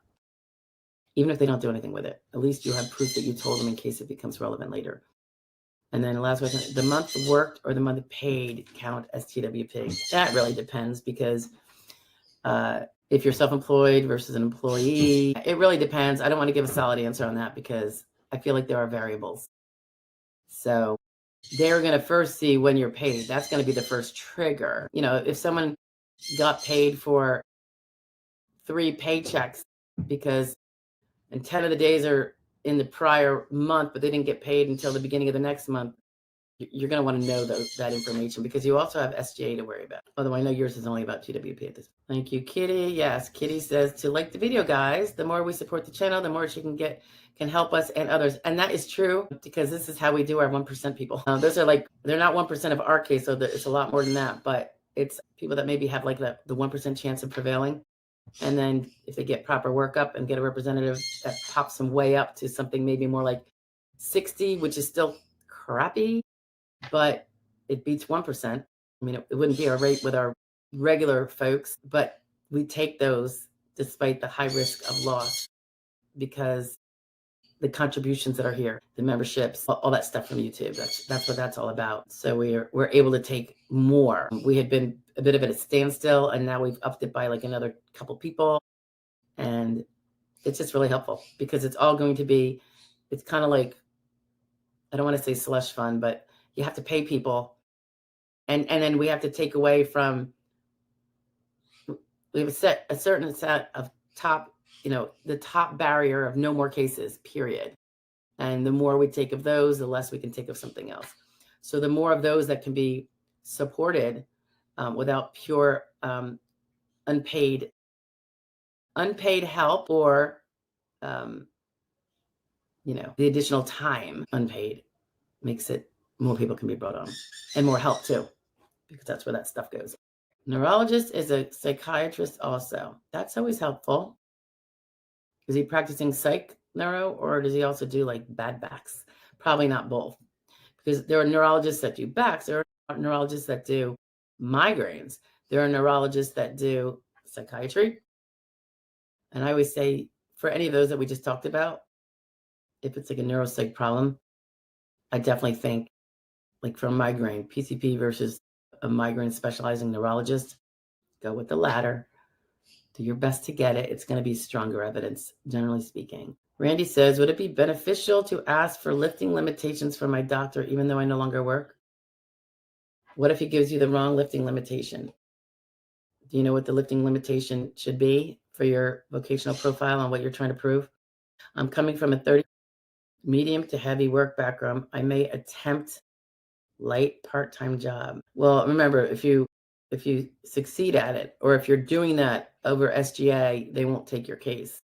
They can't. I mean, you fail at step 1. So if you're doing it under SGA, you can still file, right, Randy? So Randy, I think last we spoke, you were still working, right? So you decided to stop. That's good.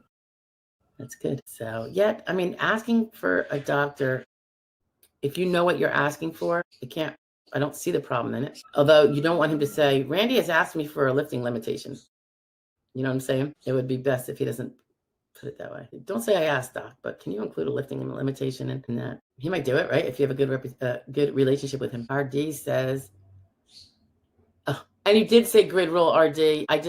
My eyes were seeing the fourth word later, which was listing. We love referrals, RD. Absolutely. And thank you. I appreciate it. Randy says, how far back do you and SSA want medical records? I have been going to pain management for at least 12 years and have received at least close to 100 back injections, ablations. SSA probably won't want them. They'll probably want them. I've seen some say, this is usually a DDS thing, 1 year. Some have said 2. So they can, I guess, have a little bit of discretion there. If I were you, it wouldn't hurt to get, if you're getting Dr. Jones records and you're still seeing Dr. Jones, the pain management guy, get all his records and send them in. Because if they don't do it, you want that perspective. It might not be for that adjudicator who might not be able to consider it, but you're lining it up for a judge. Now, whatever we do today is to cover path A, B, C, D, and E, if any get chopped off. You have to always plan for the worst while hoping for the best. Rip says, my DLI was 12/31/23. I had back surgery in 25. I was identified as a surgical candidate in 24. That's still after your DLI. It's close in time to your DLA. Like, I would probably make the argument, listen, they talked about him being a surgeon in February 2024, but clearly that severity didn't arise in February 2024. Look at all those complaints back into 2023. It's hard though, Rep. I've got a couple remote DLI cases, and they're hard. I mean, they're so hard. And it's heartbreaking too, because you have to be the person with the tough word on what that means.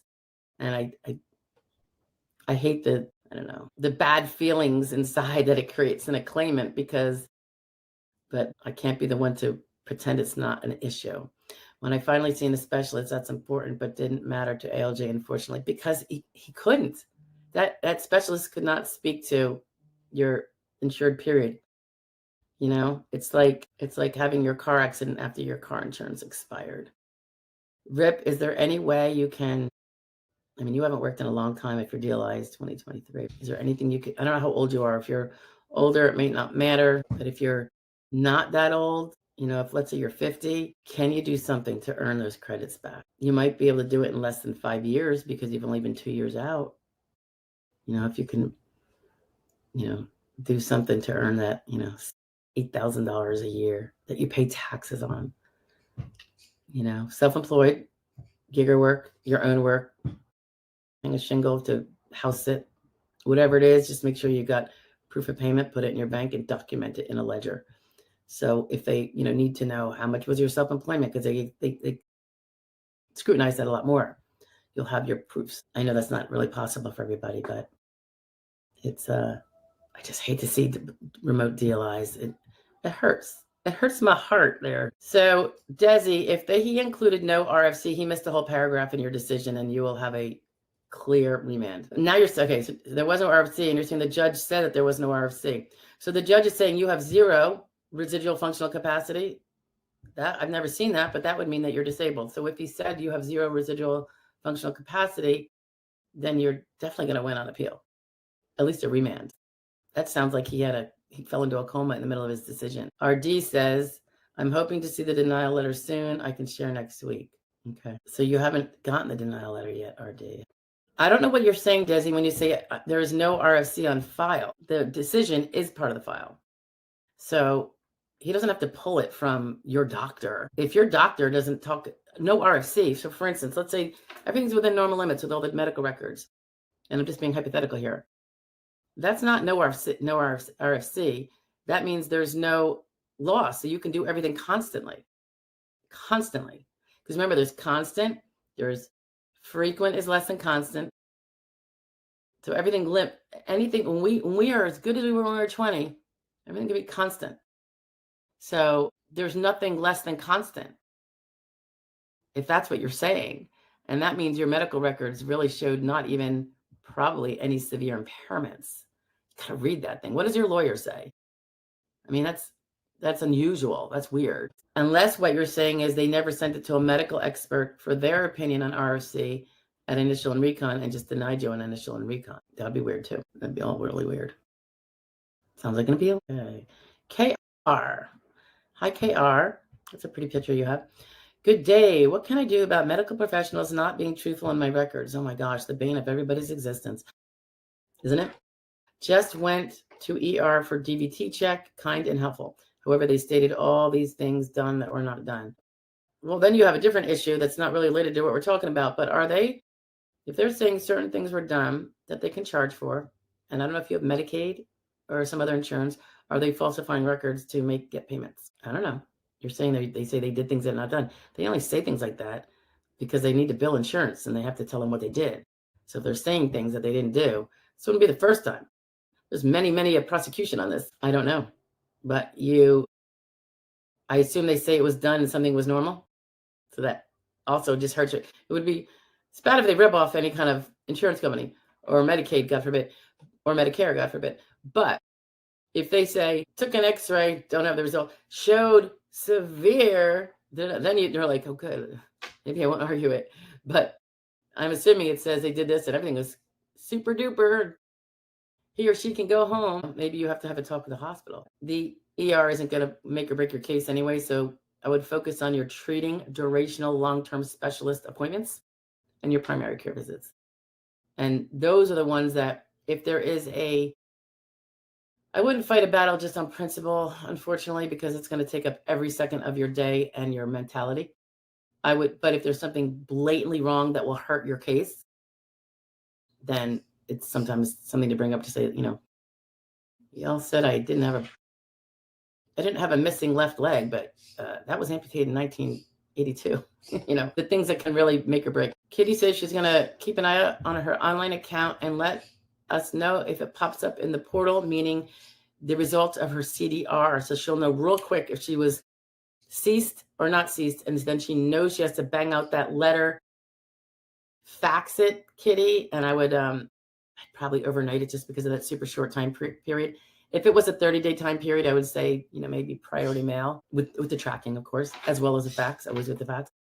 But they don't give you 30 days. So unfortunately, we have to spend money for a little bit of security on that. Kitty. Kitty picks up the mail once or twice a month. Well, maybe you got to buck it up a little bit more. Or like you said, maybe it'll pop up in there. I wish someone here knew, but everybody's probably in pending cases. So it isn't really nobody knows. My colleagues don't know because they don't really talk to people like I do. I'm always trying to find out from you guys what's going on. NC girl, is that Florida, North Carolina? Just wondering. Hi, Stephanie. Do you know how much you can earn on a job if on SSD? Well, I can tell you what SGA is, and that is $1,620 gross per month. So that is the financial no amount. You want to stay under that. Many of us recommend not flirting with that line because it's very easy to tip over if you accidentally work an extra hour, extra shift, or get a tips on a job. So you don't really want to do that.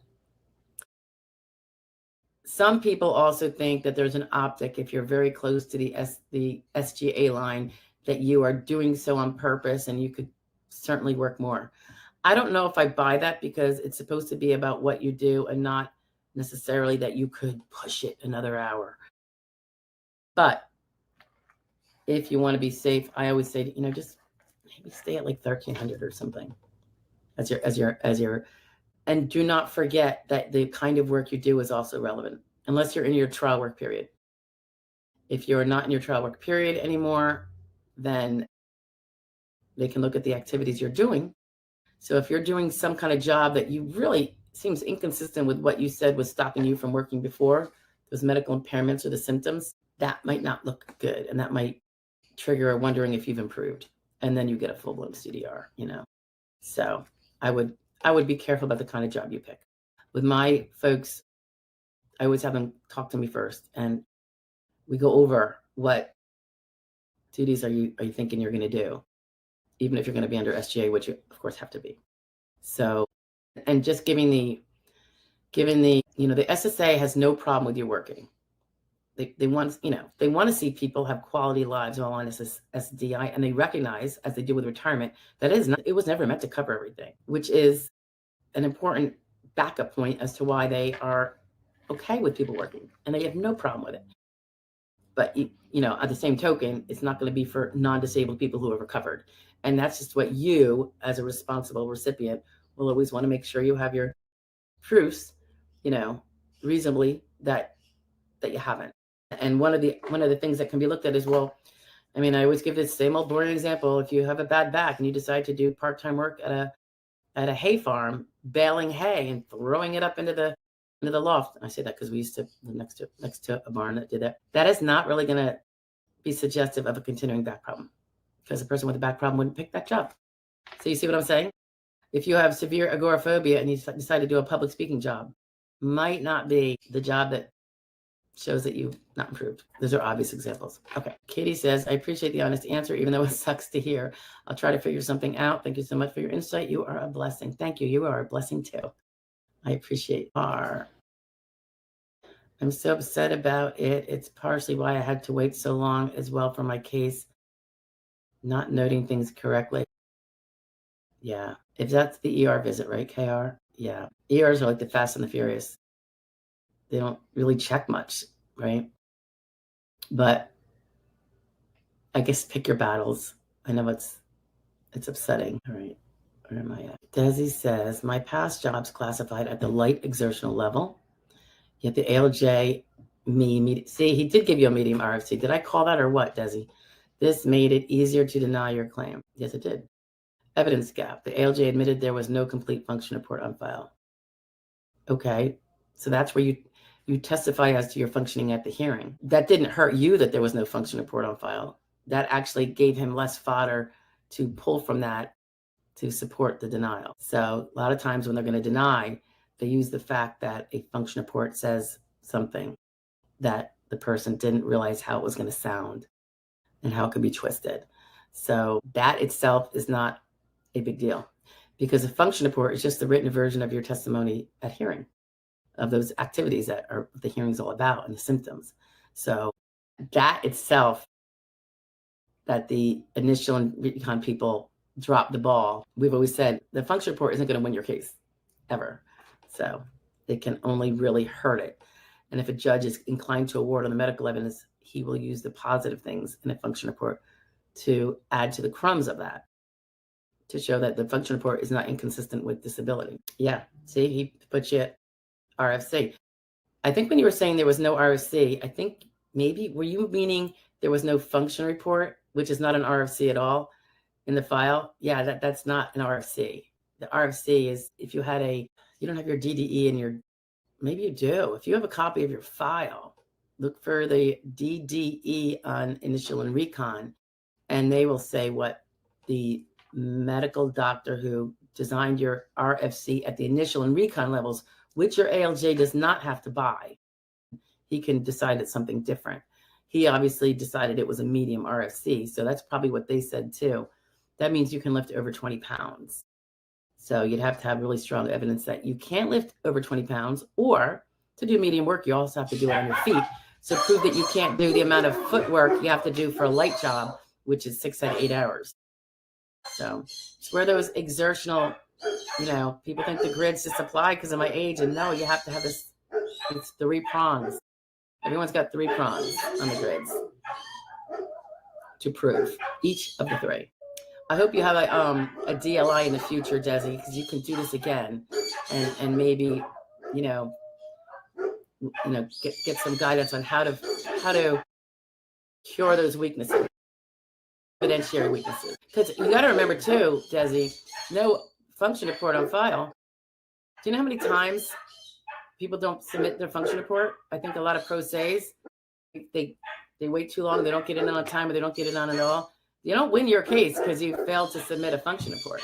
I'm guessing you were not, I'm guessing your adjudicator did not ask for one, which was inappropriate. But that doesn't affect the ALJ because the initial and recon people don't have you in front of them for you to be able to tell these things. The ALJ had you at hearing, and that was your opportunity to speak to your symptoms and limitations.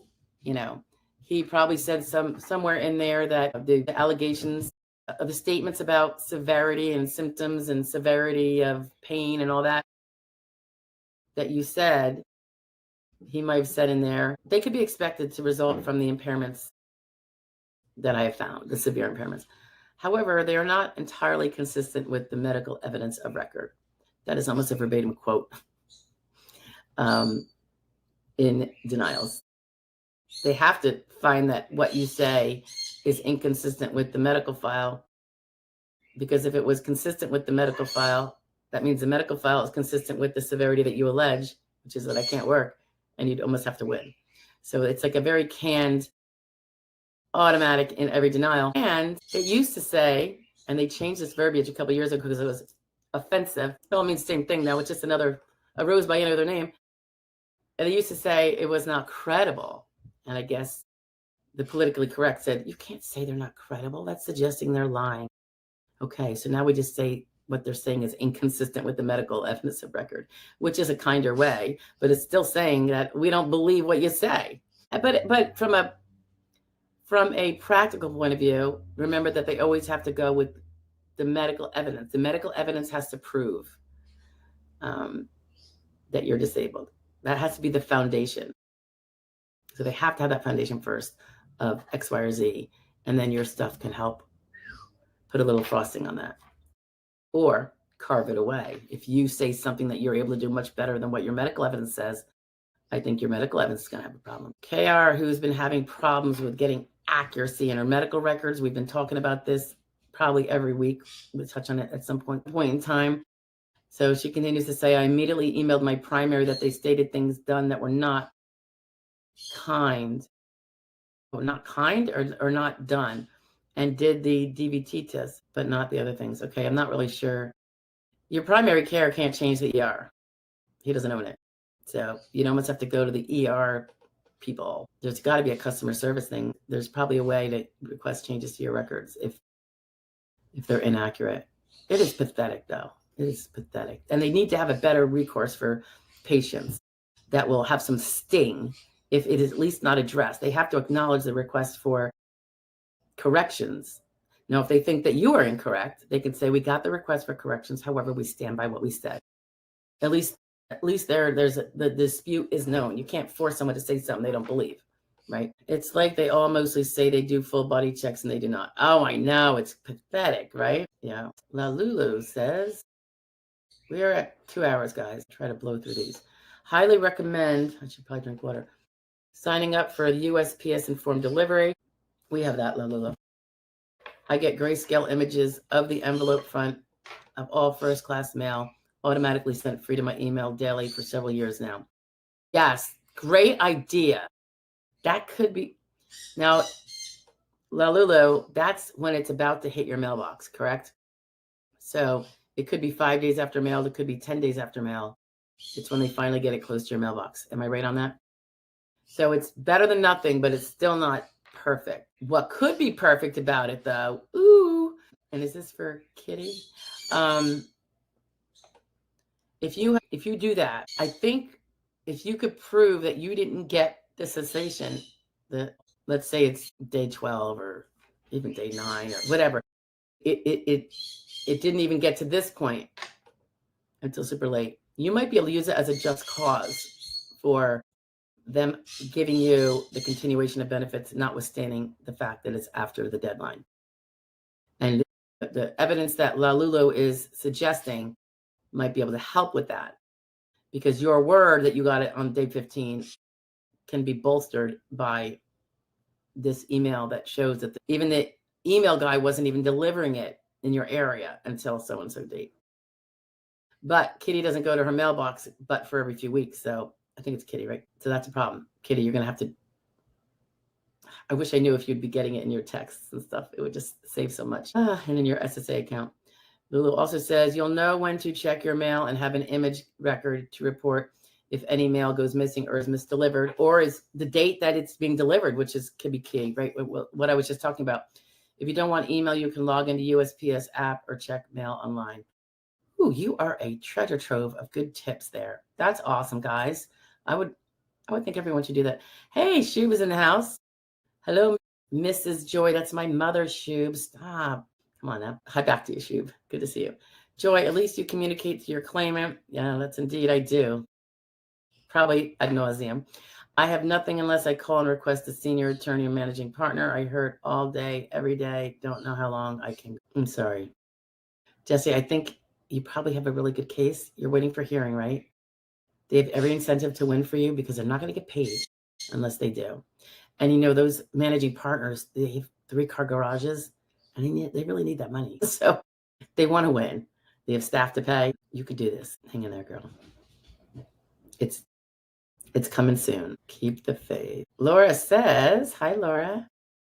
Hello from Portland, Oregon. I enjoy listening to your informative content. Well, I appreciate that. What is it that they say? Like, share, subscribe. Okay. I know I'm supposed to be saying that more often. As they tell me anyway. I'm like, too busy yapping. Okay, Virginia says, girl, you have a great memory. I was denied. Yeah, some things. And some things I'm like a sieve, Virginia. I'm 52 in California, was in a car wreck. I'm 52 in California. wasn't a car wreck, ejected in, out of contact when I was 19. Okay, so this has been a long time problem. Gotten worse over the years. I've been going to the doctor since. Yeah. I forget if you were working for a lot of years. Since 1952, I've gotten worse over the years with fibroarthritis, high blood pressure, high cholesterol, ANA blood. So maybe a autoimmune or something, severe carpal tunnel inflammation, and more. The list goes on. Yeah, and you got denied. If you've been treating vociferously for all of those, is that the right word? If you have, and have you worked, where's your work at? They probably put you at light work, you're 52, or they put you at sedentary, but they said that you had skills that could transfer, or you could still do your old job, or transfer those skills from your old job to a new job. Did I bang it out of the park? Thousands of ALJ decisions later. You're denied. It was recent, right, Virginia? So what are you doing? Where are you at? What's your DLI? Are you reapplying? Are you appealing to appeals council? Do you have an attorney to talk to about it? Do you need a new one? That kind of thing. Figure out what you got to kind of figure out what you're going to do. If you're going to appeal that appeals council, you got 60 days. If you have the opportunity to apply again, you think whether you're going to do one or the other. If you don't have an opportunity to apply again because your DLA is in the past, you have no choice but to go to the appeals council. Or if you never had, if it's not SSD but is only SSI, you could do one or the other. You can always reapply for SSI as long as you're very po. And that is a big poorness factor with the SSI. You know how it is. It's really low. It's meant to be at the poverty level. Just keep people right off the poverty level because it is welfare. Desi, $2 donation. That's very, very sweet. Huh. How do you do that? I'm not even sure. There's buttons. That's really sweet. Thank you. It all goes to that little pot there. And I will do an announcement every time we take a new one. I should be doing that, but I just get off track. Virginia says, my hearing, okay. Oh, it was the end of 2024. I thought it was for non-medical. Oh, okay. Thinking I already won my medical. Then I got it denied because I wasn't too sick that I could still work. I'm like, what the heck? Yeah, your evidence was bad. And, the 50 to 54 is not a slam dunk. Well, none of it is a slam dunk. But some people think as soon as they hit 50, I was denied all through. Now finally I'm going to win. Not so much. There's still the 3 prongs for 50 to 54 that we have to meet with strong medical evidence. Super strong. Regina says, I thought I was going to get represented by my lawyer, but I guess I got an assistant to represent me. But all I can say is that I wish I'd known you first because I know I should have won. Well, you're done with your hearing, so you have some options, right? I'm curious about your DLI, or is this an SSI case only, Oh, Justin Yu had his hearing last week, now waiting. Yeah, that torturous waiting period, right? Hopefully it'll go fast one way or the other so you get your results. The wait can be the worst part. Fingers crossed for you, Justin. KR says, I'm going to say she, although that's not right. I don't really know. I'm disabled and it makes me look better than I am. Your medical records. Yeah, that's true of everybody that gets denied that's disabled. And that's all of our clients, right? When they get denied. Rip says the intraoperative findings are more clinically significant than the preoperative MRI suggested. Okay. There is a high likelihood that this has been a very long-standing and progressive spinal pathology that as patient has reported. Yeah. Believe it or not, the word that can hurt you is progressive. That means it was better before and is worse now, meaning it was better before 2023. It wasn't the same. So that's not necessarily a helpful thing there. Yeah. KR has Medicare. Are you 65, KR? Now that I have Medicare, but for years they've been incorrect on my symptoms. You can tell them your symptoms by messaging them in the portal and sending in a letter by fax and just say, hey, I just want to have my symptoms that it's really bothering me in front of you for our next appointment on October 5th. And that technically should be a communication that stays in your file. And now they can't say you never reported those symptoms because there's the letter that KR sent, a year and a half ago before the so-and-so visit. And then you do that for every visit. If they are not being good, sometimes we have to do their job for them with sugar, with honey and not vinegar. Okay. So KR says, thank you. So focus on my specialists now. I'm upset. Don't be upset. You're at the beginning, right? there's a lot you can do. You've got a lot of time. Even if your case is pending, you do it now. Just start doing it. You got to kind of hit everything as it comes along, but you don't do it the same day. So you get time to calm down when you see a really bad report. But yeah, the ER visits, not that they're not evidence of something. They're just not going to show a 12-month disability because they're a snapshot. It's that durational, ongoing, repeated, consistency, reasonable frequency, diagnostic tests, conservative therapies, because you're trying to get some improvement in some of these conditions, even if they're not curable. And just going to slip this in here about physical therapies and such, guys. When we don't want to do them because we don't think they're going to work, and we're probably right, some of us, when we've done them before and our body just it's not going to help our condition. Sometimes it's better to just be medically compliant and do it anyway, because it is going to bring up evidence that you're not otherwise going to have of the continuing pain and the limitation. Because those physical therapists, a lot of them are so good at recording stuff. They just seem to be better recorders. Not all of them, but I'd say the vast majority, which I'd say it's the flip for other medical providers. So, I mean, their job is to know how your body felt after a therapy and how, were you in pain during the current session? Did you have limited range of motion? Was the therapies limited because of pain? Did they have to pull back on something that they couldn't do because of pain? So you can get 20 sessions of physical therapy. Getting 20 sessions with your specialist is going to take you 10 to 12 years probably or more. You know what I mean? So imagine having all that. Now, granted, a physical therapist is not your specialist MD, but they're usually referred by one, and ideally they are, instead of just your PCP. You can get the orthopedist to refer you, or whoever, your specialists are. When in doubt, go with specialists. I know it's sometimes higher copays. Incorrect on things checked. Yeah, I know you're upset with them, KR. Just keep a cool head, persevere, keep your chin up, and persevere in those treatments. It's a way you build evidence and maybe help your body. I mean, I know, but I always say there's two prongs here in your life. You got the medical wanting to get better, and then you have the legal, so you can win your benefits that you worked for. So sometimes if a certain activity or choice is not going to help the medical, maybe it helps the other prong. So don't forget about the legal prong. And that's where my nagging comes in my job. Christina says, don't forget to press the like button. Yeah.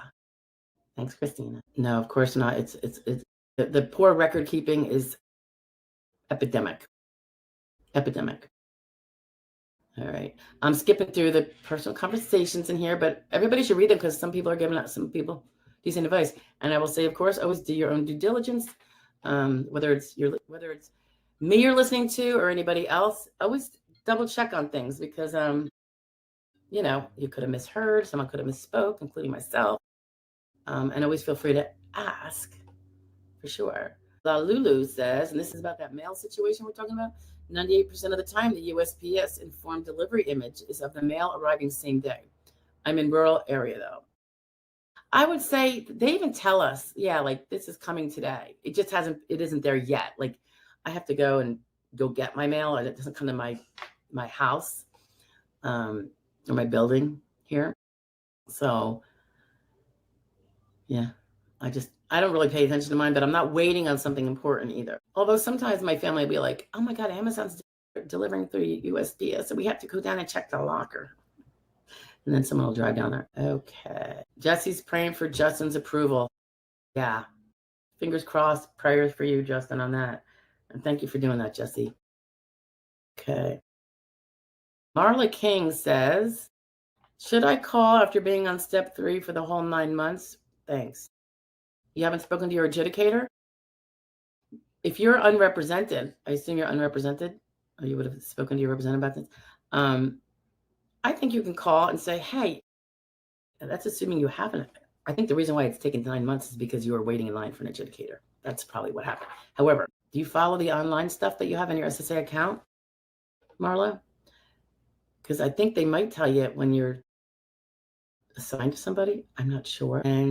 But you can always, if you have a letter from the adjudicator, like they ask for your function report or something, so you have a letter, you can call that. And I think everyone should be on top of the case, like monthly. Be like, hey, just checking in to see if you need anything from me.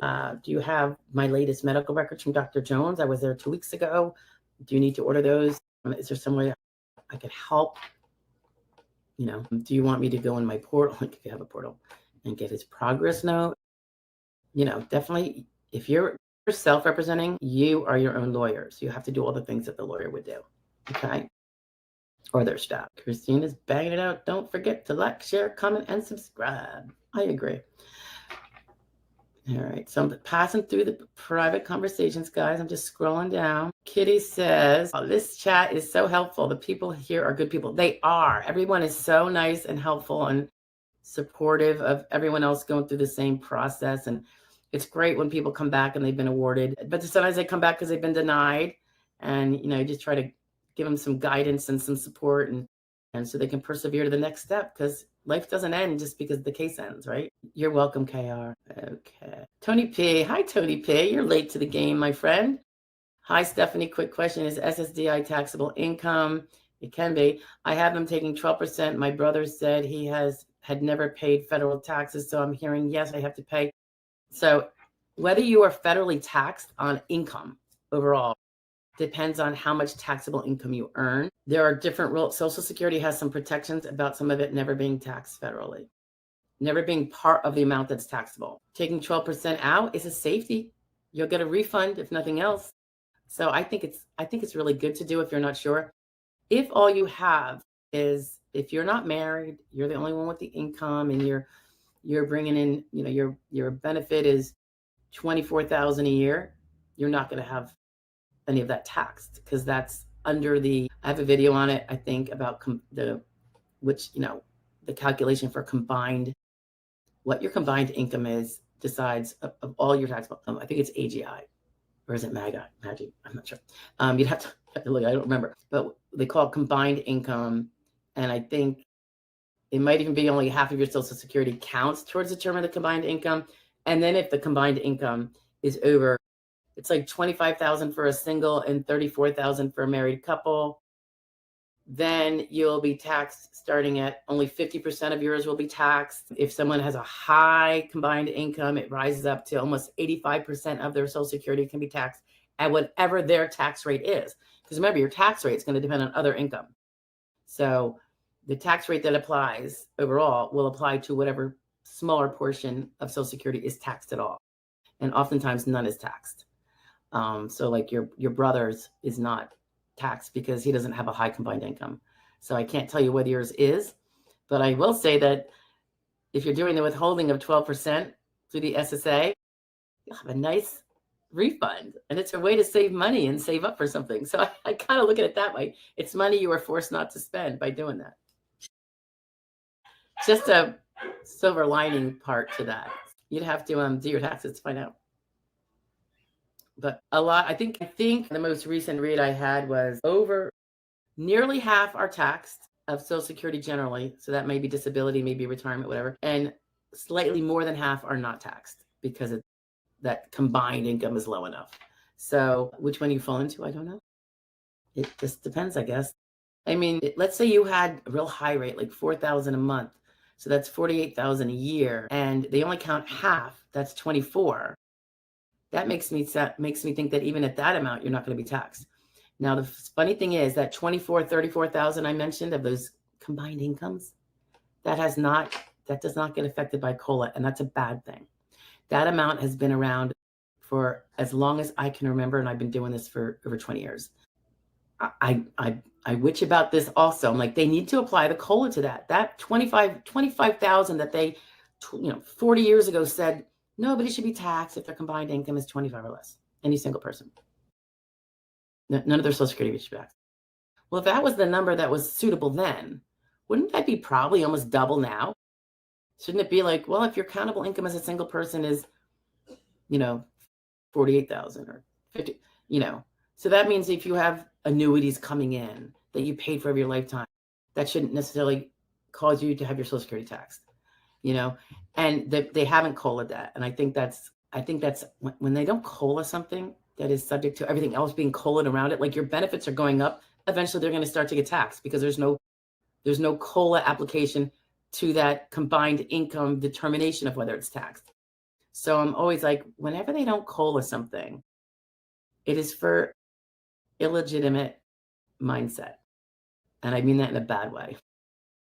It's speaking out of both sides of their mouth, you know, when it's not COLA'd, because they know it's going to eventually come screw people.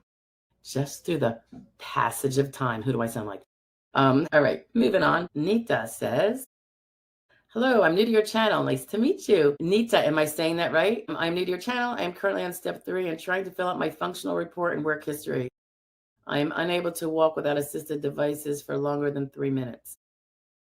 Okay, she goes on to say, I also have issues with my hands and need to take frequent breaks and can't sit too long before I have pain. And thanks for all your helpful advice and videos. Super sweet. The only thing I could tell you is, you know, we have the function report videos. It's a playlist, and I have one for work history too. And I just had a recent one added about the stooping, I think, on the work history report, because that's one of the questions they now ask, which is good. That's all I can really tell you about the function report, because and they go by number. If you've seen them, Nita, it's like I have ones that are just on number 5, just on number 6, number 12, you know, because you don't necessarily want to sit through 10 hours of going through a function report if you can nitpick, because most people probably don't do the function report all in one sitting if they're trying to be good about it. We do have consults, but they're not that cheap. So in which case, then we, you know, hold your hand and we actually type it up for you while we get your information, so you don't have to do the writing and stuff like that. And we make sure it's worded accurately, the way it reflects what you're saying, and that you don't leave any blank or unresponsive, like 99% of people do on some parts of it, or misunderstand the question, or don't think about certain things that would have affected their answer had they thought about it, certain realities. Rip has an appeal, and good, Rip. Yeah, good. Glad you did that to the appeals council, right? You really had no choice if your DLI is in the past, right? Let's see. All right. Okay. Well, I'm glad, Nita, that you're here. I hope you keep joining us. We have our 12 o'clock noon shares. Those are the pre-recordeds that come out every day. And I don't know. We have fun here, though. This is like the fun day of my week, Wednesday. Anyway, I think we're going to call it a day, guys. I think we got everybody. It is now 3:30, so we're 2.5 hours in on what I say is going to be no more than 2, but it's kind of hard. I don't want to leave anybody out. All right, but that's why I always say come early, or else you'll be waiting a long time. Anyways, thank you all for being here. I hope to see you next Wednesday. Same bat channel, same bat time. And, you know, anytime in between. If you think of a question that would be suitable for a video, you can email it to me or post it in the comments.